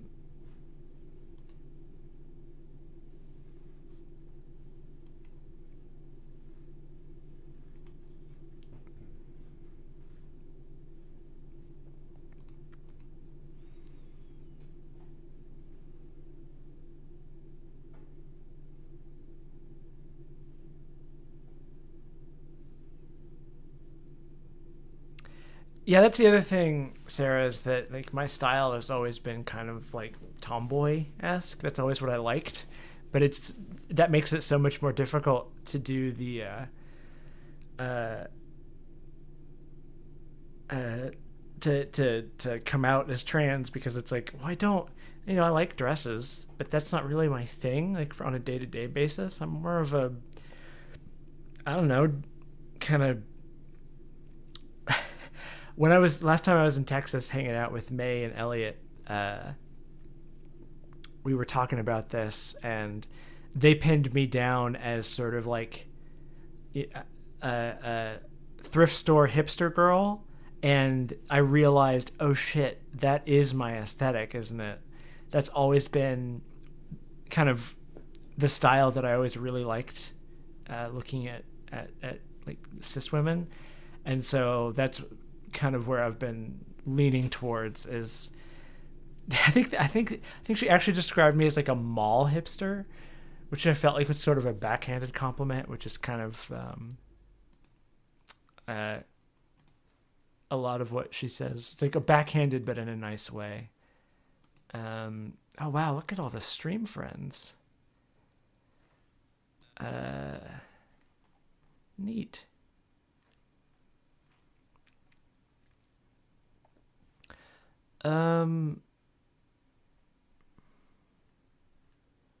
Sarah, did you get into the Discord? I feel like you must have, right? I just don't see your name here, but I don't know what your Discord name is. Um,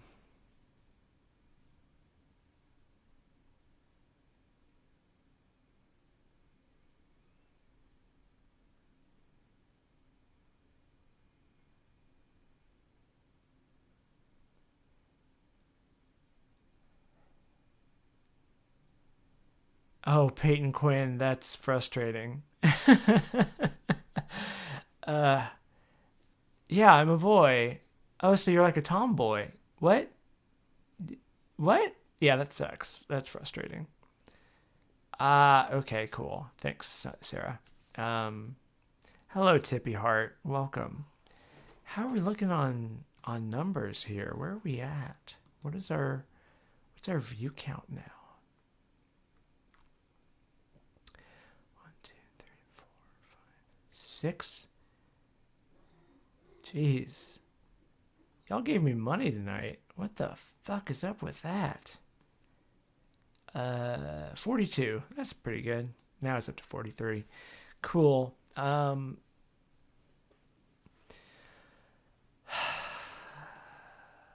It's weird asking for money. Like, I don't know. It feels wrong somehow, even though this is literally what I'm living off of right now. And I don't know.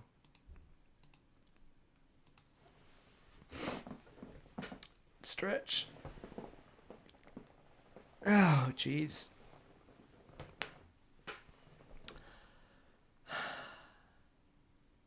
What else we got, y'all? What are we thinking?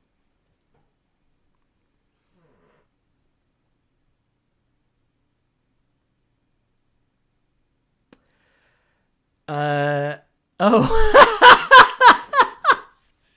Craig, okay, your Asian man profile pic. I forgot about that. Okay, consider it.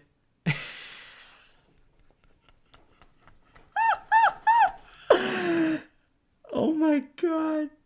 Uh in a stream ages ago, Craig was here and I don't remember the circumstances of this, but I basically told him to Google the name Craig and change his profile pic to the first picture that he found, and he got that one. I can't believe that you've stuck with it for that long. Holy shit.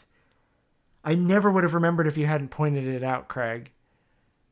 You could have been stuck with this for the rest of your life. Okay, consider it your debt is released. You are allowed to change your profile picture now. uh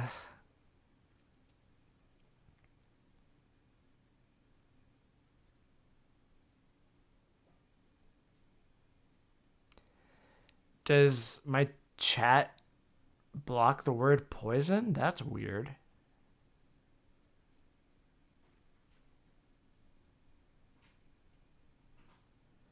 701th pick. Woo! Um.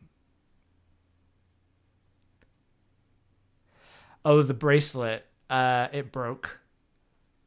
As I was finishing it, it like ripped in twain. Whoops. And uh oh, prison, right. Duh. Does it Oh yeah, switch to live chat. Dang it. Whoa! Peyton Quinn. My trans daughter was made homeless a month ago. Today we got her permanent housing. I'm so incredibly relieved. Here's passing the good vibes on. Oh my god, Peyton. I'm so glad that you got her permanent housing. That is so fucking scary. And thank you for your donation. I'm very happy for your daughter and for you. And Holy shit. Um,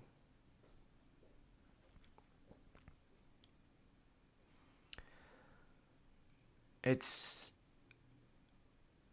kind of frightening how easy it is to slip into homelessness when the support systems aren't in place where they should be. And I'm guessing by the fact that you've donated in pounds that you're in the UK, uh, and like there's, I guess, I mean, yeah, the UK has a lot of transphobia, but in general, there's more. There seems to be more of like a social safety net than here in the States, at least as regards to like medical care. So I don't know. I actually don't know. I literally know nothing, so I shouldn't say anything. Um, but I'm glad that your daughter got housing. That's really good, and thank you so much for your donation. That means a lot. Um, hmm.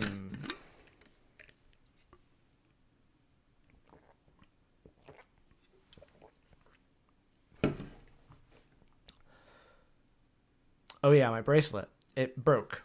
And then I found a shoelace, a brown shoelace that actually just happened to be perfect for this rook skull. So I did that because it doesn't really look like a shoelace. So yeah, nothing that I made by hand, but it still looks pretty good. Um, oh, I'm gonna start doing vocal training in the morning.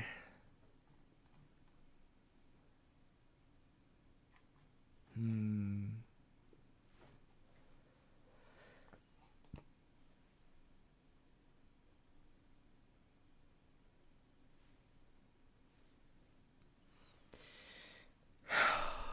I'm sorry it's been such a rough month, Peyton, but I'm glad that y'all had support. Uh, Caesar, thank you for coming by. Have a good night. It's been fun.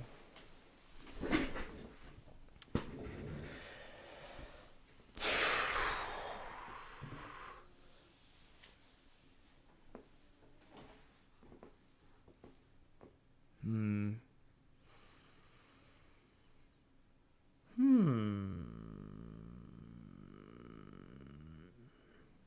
What else we got? What else is going on in life?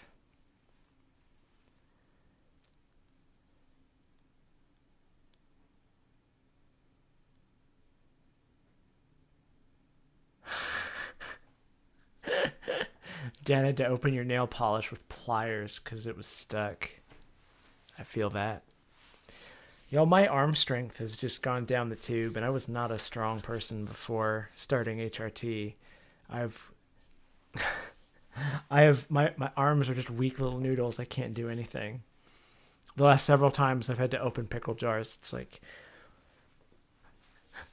why have I gotten so bad at this? What has happened? What has happened? um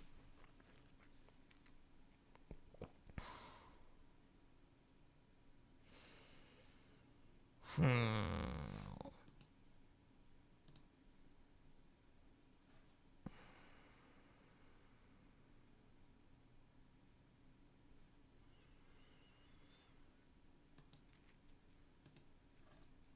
Yeah, I'm only I've been meaning to do vocal training for a while, but I'm only able to I'm only doing it right now because I my girlfriend is helping me um or my girlfriend is also doing vocal training, so we're doing it together.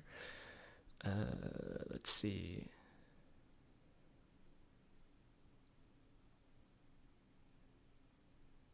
Oh, Peyton, I'm glad that you're enjoying Twin Peaks. It's always nice to hear that. Uh,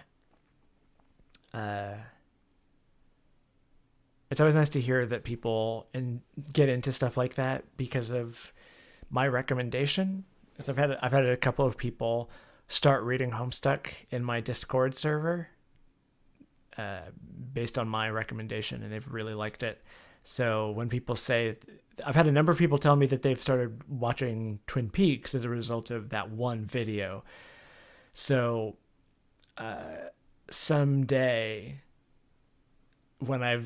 it'll be even better, hopefully, when I've done the next 7 videos in the Twin Peaks series. Oh, oh God. I'm in hell. I've put myself in hell. But it's a good hell. It's a hell of my own making.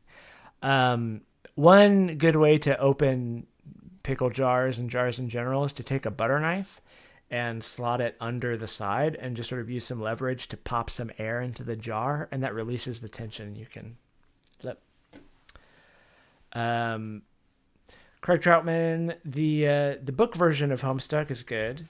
I have the books over here. My only hesitation there is that you should keep in mind that the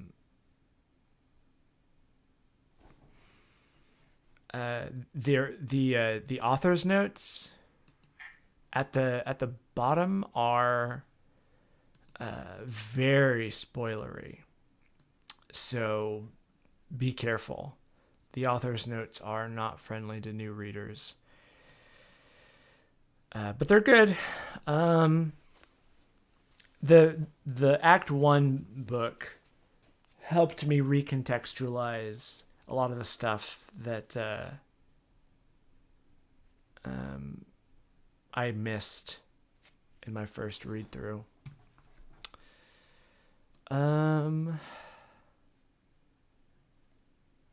What else we got?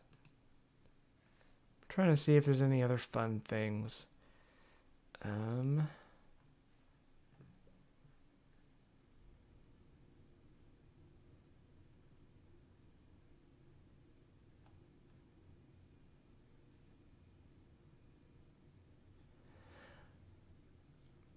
Oh, I haven't seen Pash in the chat at all, and I know I brought it up earlier, but like, oh, good night, Zoe.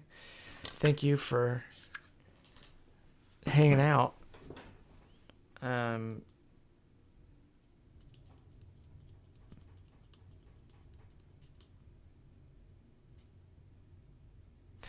Yeah. No, I have not seen Alita. Whoops, I have not seen Alita. I'm curious to see it. I probably won't see it for a while. And I have not read it. Hello, George Lawrence again. Yeah, so on Discord, Pash asked why my actual thoughts on a certain cowboy adjacent open world video game sequel, and basically my thoughts are that it's like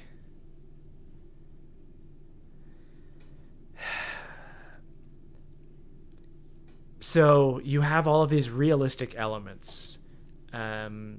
You playing. I've played the first 2 hours of Red Dead Redemption 2. A friend got it for me for Christmas, despite me saying that I didn't want anything to do with it. And from there, I decided to pop it in and give it a shot. And I played through the first 2 hours and felt gross, so I uninstalled it and sold it. And that money is going to pay for a new copy of Nier Automata as soon as it's nice enough outside for me to be able to get to the game store. But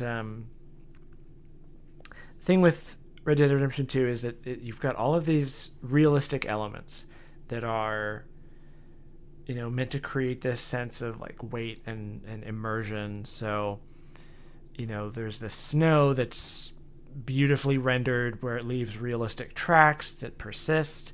and you have all of these like time sink mini games of cleaning your gun, feeding your horse, doing all of this other shit.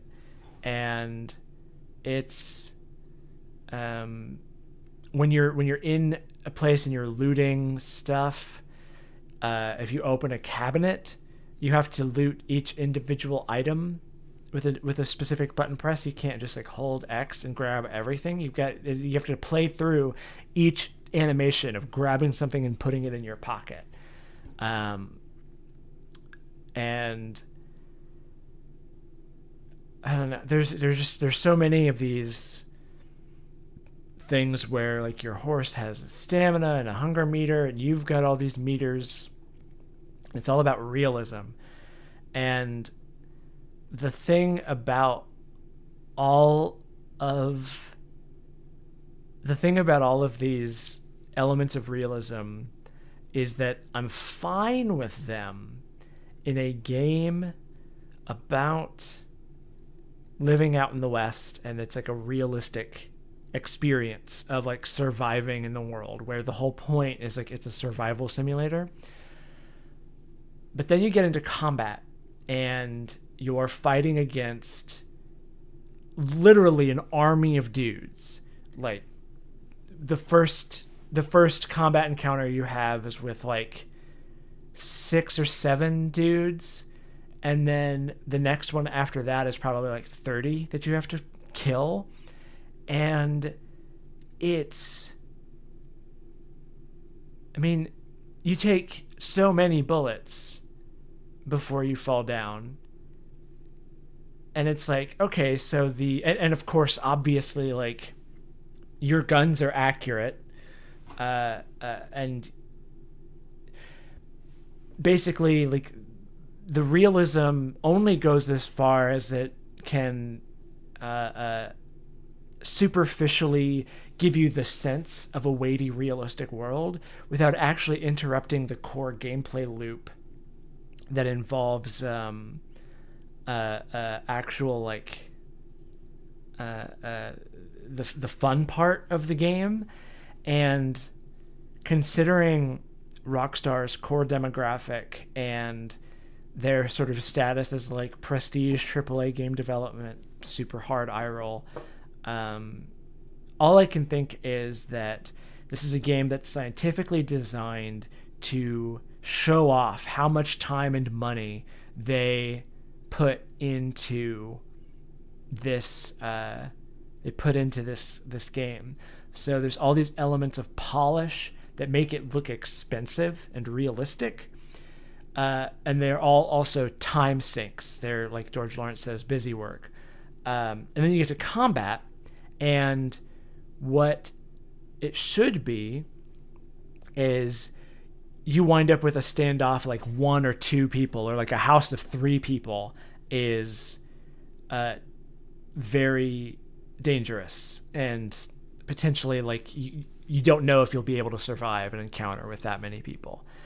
And like you would only be able to take 1 or 2 bullets before you died, or maybe you could take more. It's random, who knows. If you're really going for the realism, you go the whole way. Molly, hello, welcome. Why are you awake? But that's the basically the sum of my problems with now I'm halfway reading the chat, and like the sum of my problems with Red Dead Redemption 2 are that it's essentially mathematically designed to seem fancy, and like it's so polished in this very specific way that any reviewer is like, well, they put so much work into making it look good and feel good and like behave in a certain way that it has to be good. And every single element of the game is designed to take up as much time as possible. So by by the time that you get to a point where you're like by the time a game reviewer gets to a point where they step away from it, they're like, oh, well, I spent 60 hours in this game. I guess it must be good. It's just, I don't know. It's a blatant time sink that just hacks your mind into thinking it's good. It's a garbage game, and it's not worth the suffering that it caused to make. So fuck it. Fuck Red Dead Redemption 2. That's my take. Yeah, sunk cost fallacy. The game, exactly. Uh,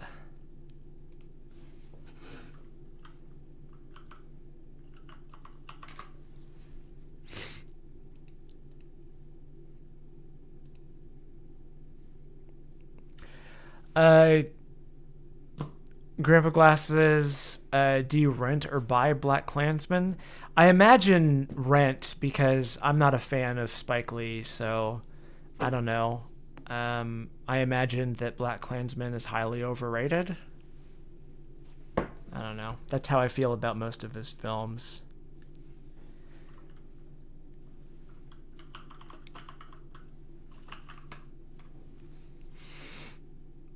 Maybe that's a controversial thing to say. I don't know.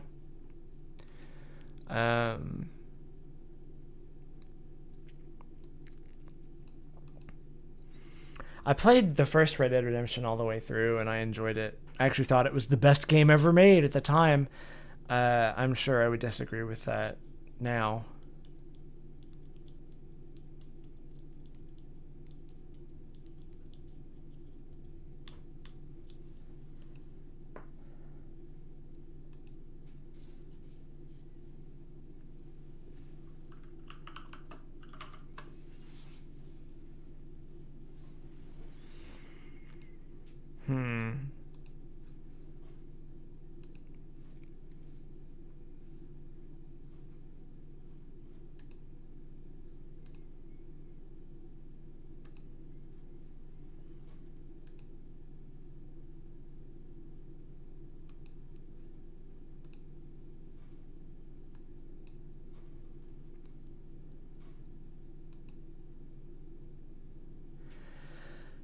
Yeah, Portal 2 is still one of my favorite games, Serena. Uh, it'll probably never not be one of my top whatever. And Portal 1, I don't know, fuck Portal, fuck Valve. It's all trash. I don't know. I still really enjoy those games. Uh, I don't know. My feeling on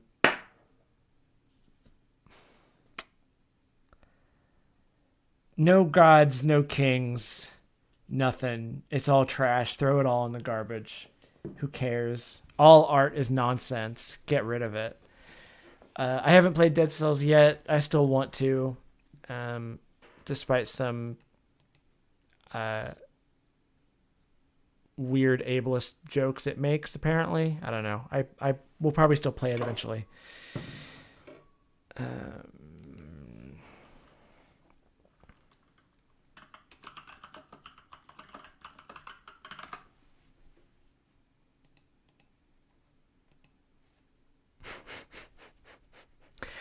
Oh, Sonic Adventure 2 is still the best game ever made. There's no contest there. Um,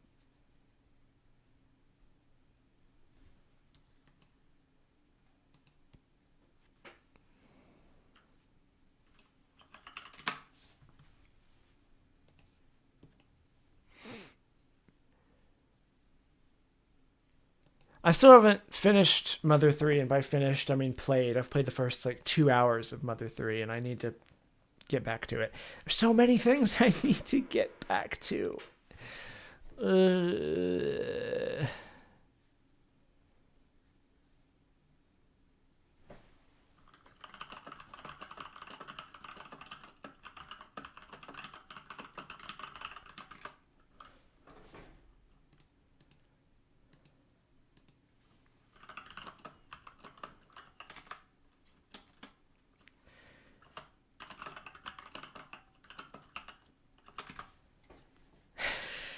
That's a bad joke I just made elsewhere.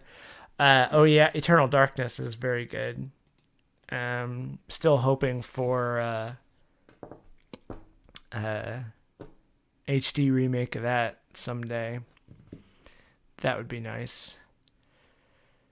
Yeah, the insanity and effects in that game were amazing for the time and are today probably kind of dated, but oh well.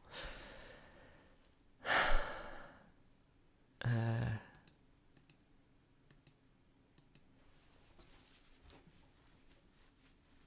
oh no.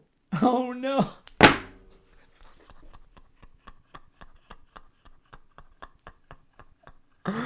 Oh, oh, somebody just pledged $7.01 on Patreon. Oh, the meme is real now. Oh hell. Okay. Cool. Oh lord. Um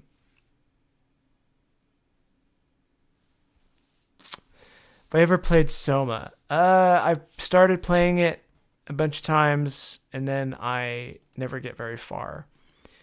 I should have memed a higher number. I didn't meme that number, is the thing. It just happened. Somebody suggested that they give me $7.01, and then everybody was like, make 701 a meme. And I said, no memes. And that is apparently the thing to do if you want something to become a meme for sure.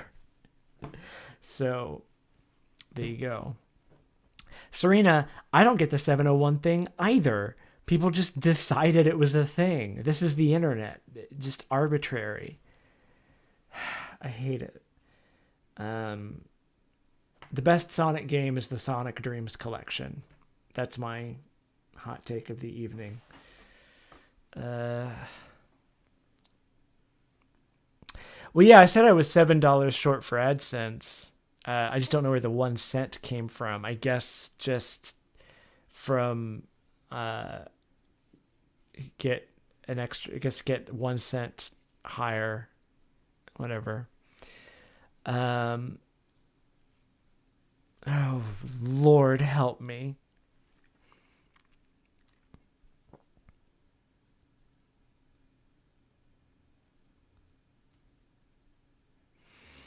Oh, that's a weird thing I could do.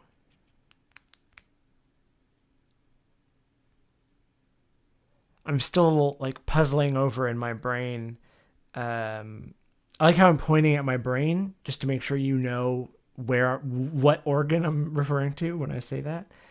Uh, I'm puzzling over all the time. Like, how do I get people to want to give me money on chat or whatever? And the thought I just had is like, I will read a message that you send in a silly voice. I don't know. Maybe.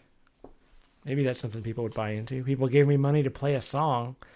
Um, oh, the brain. Yeah. Yeah, I mean, my I really like uh I really like Cabernet Sauvignon as far as wine is concerned. Um I actually really like beer. My Oh, George, thank you for coming back, but have a good night. Um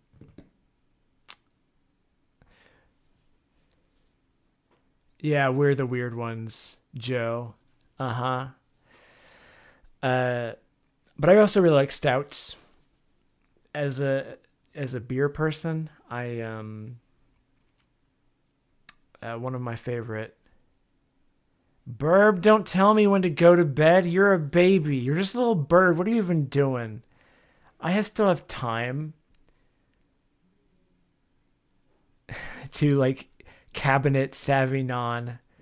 Agreed. Yeah, cabinet Sauvignon. Um uh the fact right, yeah, beer. I don't know. I Uh, I've stepped away from drinking beer as much though because it's I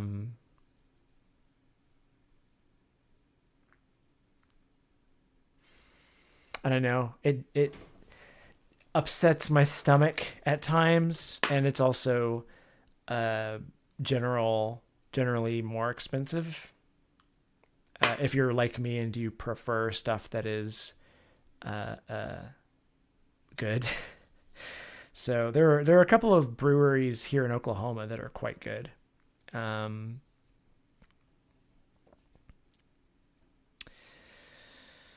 I'm not much of a fan of like straight alcohol, like straight liquor. I've never really been able to do that.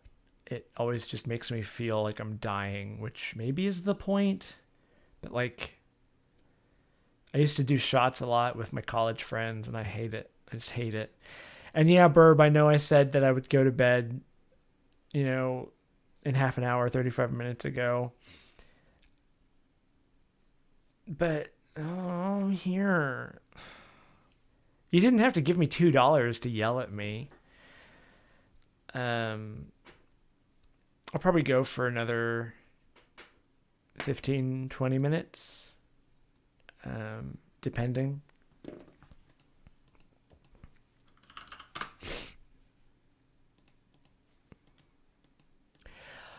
I will do a sleep eventually, Burb. Okay?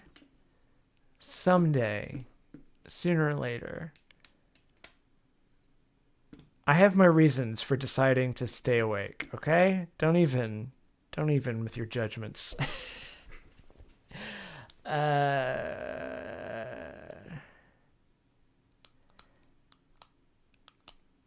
Oh, don't do alcohol and weed at the same time. I guess it's fine. I just like the people that I smoked and drank with went super hard on both, and I gotta stop twirling twirling pens. Um, I had a real bad time.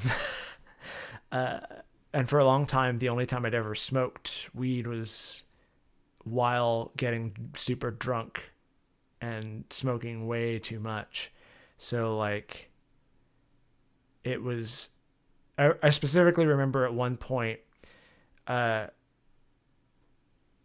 like tumbling out into the front yard of whatever house I was at, and like falling backwards onto the lawn and like staring up at the stars and like clutching onto the grass because I was certain that I was going to fall into the sky. It was a bad time. Um,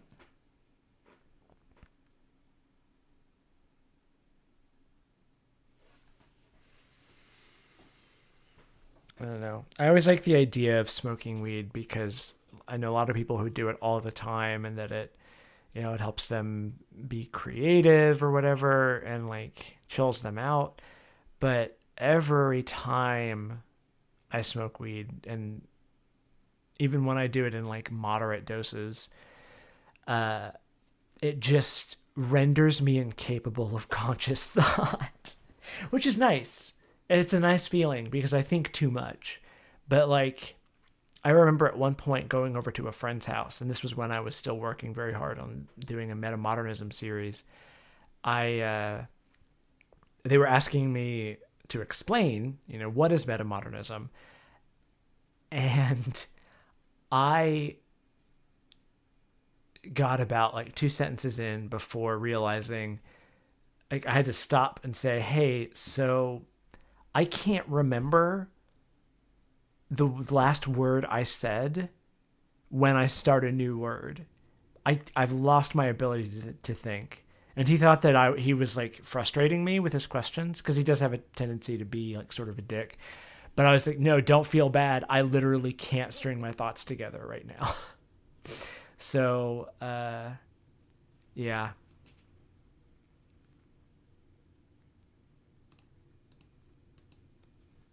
I don't know. Um,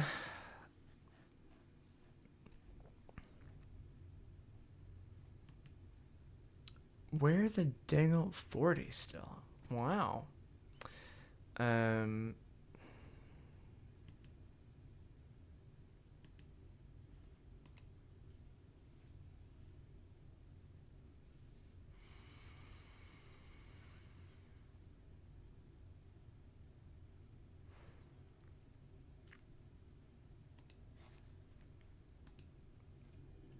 I was hoping someone would pop up with some hot questions, but I guess not. Oh, yeah, weed makes you more disassociated. That sucks. That's a bad time, Burb. I hate to see that happen for sure.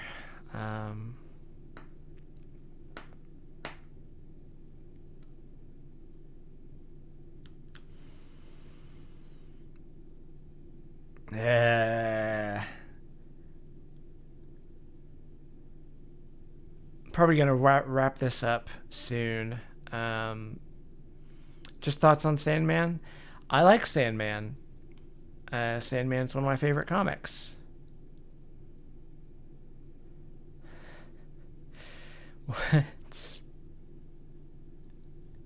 What's the next new film I plan on watching, and why is it already bad? The next new film I plan on watching, honestly, the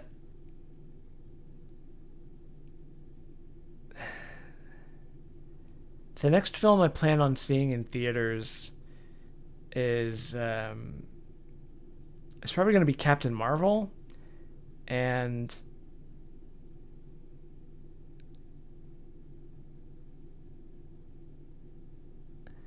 see you later, Lepidoptera lady. I don't know why you're sorry, but thanks for being around.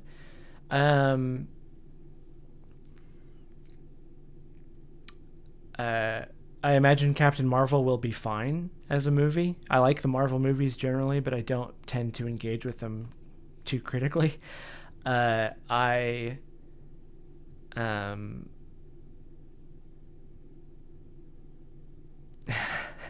it's being downvoted by Chuds versus it's Air Force propaganda. I mean, yeah, it is Air Force propaganda. It's Captain Marvel, but I like that stuff. I don't know. I think it'll be good. I think it'll be fine. But I'm also probably going to see The Man Who Killed Don Quixote in theaters because I have friends who want to go see it, and it's showing for like a day. And I imagine I'm just going to be very annoyed throughout the whole thing, and they're going to come out and be like, oh, wow, that was really good. Isn't Terry Gilliam such a genius? And I'll be like, hey, too bad he hates trans people and also isn't a good filmmaker. Whoops, I'm sorry. Did I say that? It's been fun. Drop me off at my house, please. What's funny about that... God. What's funny about that joke is that I probably wouldn't be able to say that much because they don't tend to let me get too many words in edgewise. So I'd probably just be sitting in silence, like, yeah, it was pretty good. It was a good, okay movie.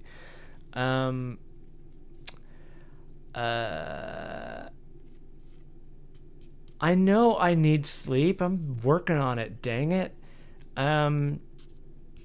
Anxieties about the Dune reboot. I don't really have any. I think it'll be good. I really like Denis Villeneuve.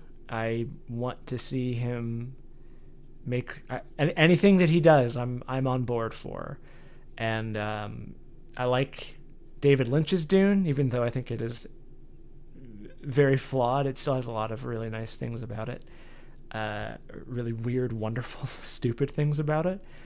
But I don't know. I've never read Dune, so I don't have like feelings so much in that regard. Horror film recommendations. 90s Japanese horror is very good. Like Ringu, Cairo, Ju-on, all of which saw American remakes. Did Cairo see an American remake? I know there was a film called Pulse, but I don't know if it was a remake of Cairo.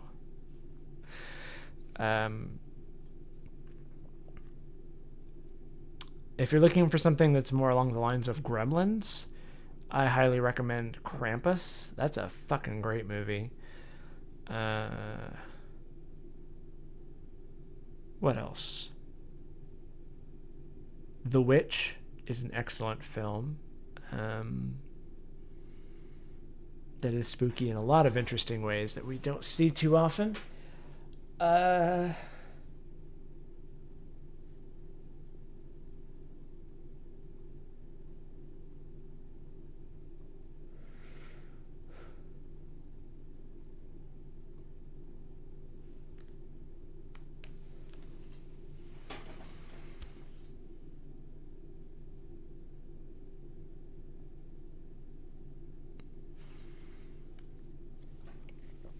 Hagazusa?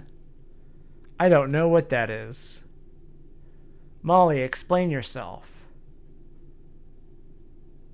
What is Hagazusa? I know I'm mispronouncing that. A random good movie to watch on Netflix. Burb, I don't know what Merzbow is. A random good movie to watch that's on Netflix. That narrows the pool significantly.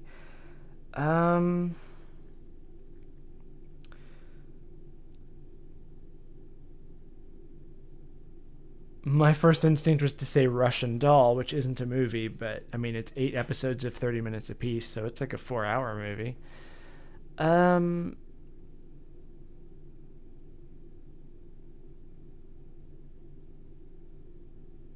Is Strange Days on Netflix? I don't think it is anymore.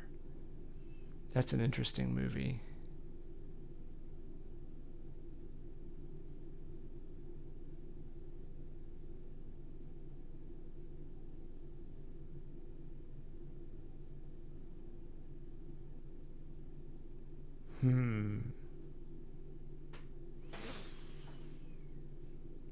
Do I like goth girls? No.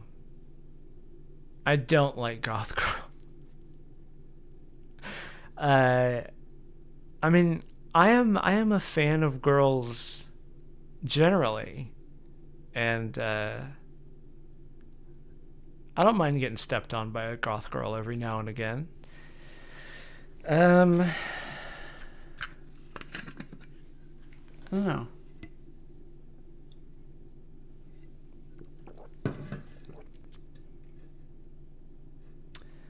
I'm amazed I got the pronunciation right. It's a film about a socially isolated woman raised by her mom, who the people in the local village decide is a witch. Sloba has amazing music. It will give trauma. Awesome. That sounds great. I'll have to check that out. Okay. Hagazusa. Neat. I will actually write that down. Oh no, I dropped my pen. Ah, there it is. Bam.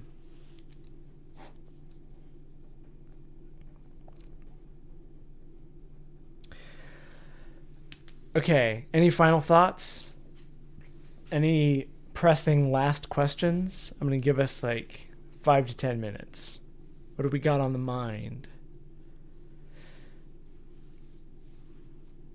What are some pressing concerns of our age now in this time of our greatest need?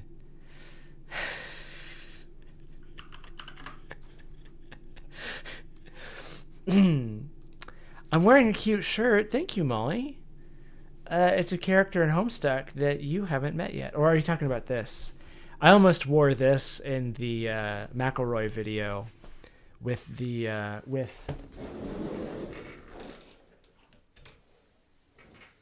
this wonderful number. I've had a lot of questions about bees and yellow tonight, and I don't get it, and I imagine that's the point. And the answer is yes to both, I guess. But yeah, I almost wore this with this in my my McElroy video, but I went with the dark blazer just because I felt like the red notes in this clashed with that top.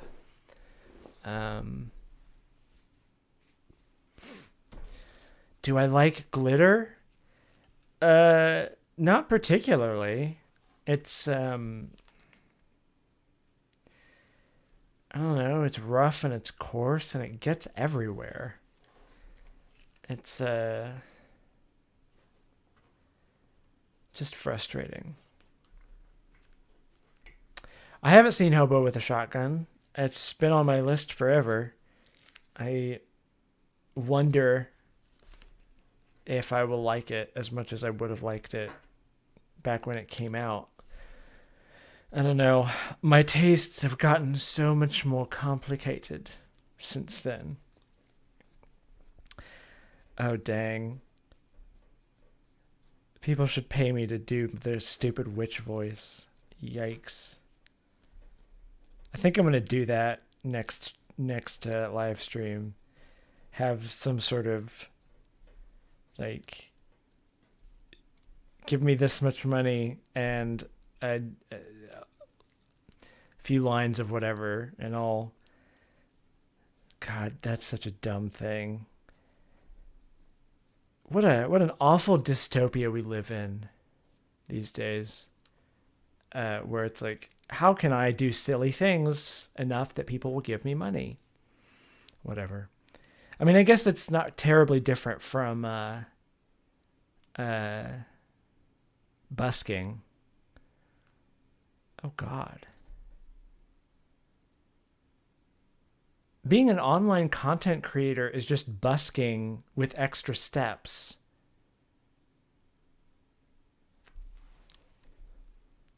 Huh. Okay. Cool. I agree, Serena, that Kirby is an agender lesbian.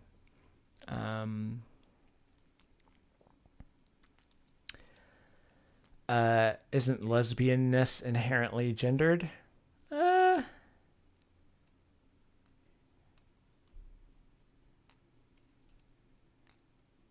mean,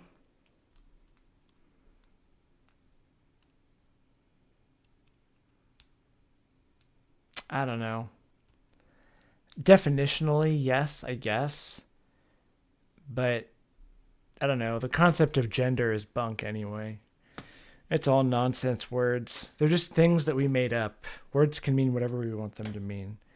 Nothing matters. It's all trash. Throw it in the dumpster. Start from scratch. That's my hot take of the day. How many of those have I had so far? A bunch.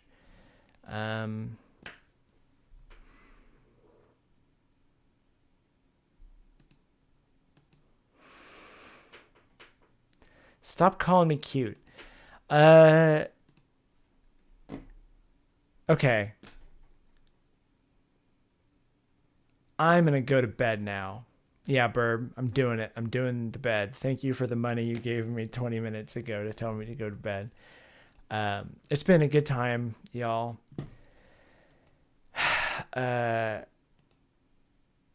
Thank you so much for getting me to 9,000 subscribers.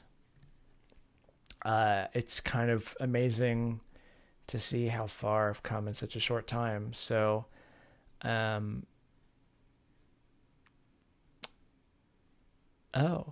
once any person with a gender not conforming to the binary enters the conversation, the language of the binary breaks down in the face of this contradiction. I agree, Molly. And good night to you. Hot take of the day calendar. Oh, no. I love that idea. Oh, no. I love that idea. Oh, God. I'm literally writing that down. Oh no, that's gonna be my truck nuts.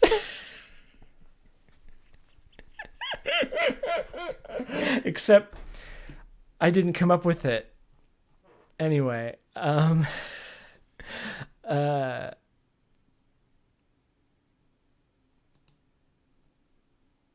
yeah.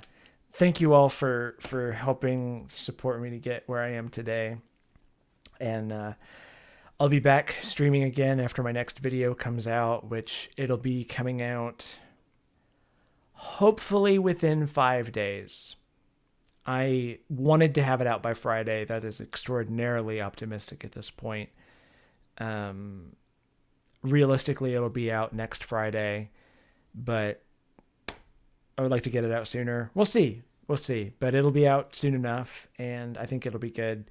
And then after that, I'll do a live stream again, and we'll have more fun, and hopefully I'll be more here in, this is the brain area, if you remember. Okay. Y'all have a good night, and sleep well, those of you who are in a place where sleep happens. And I'll see you again in the future.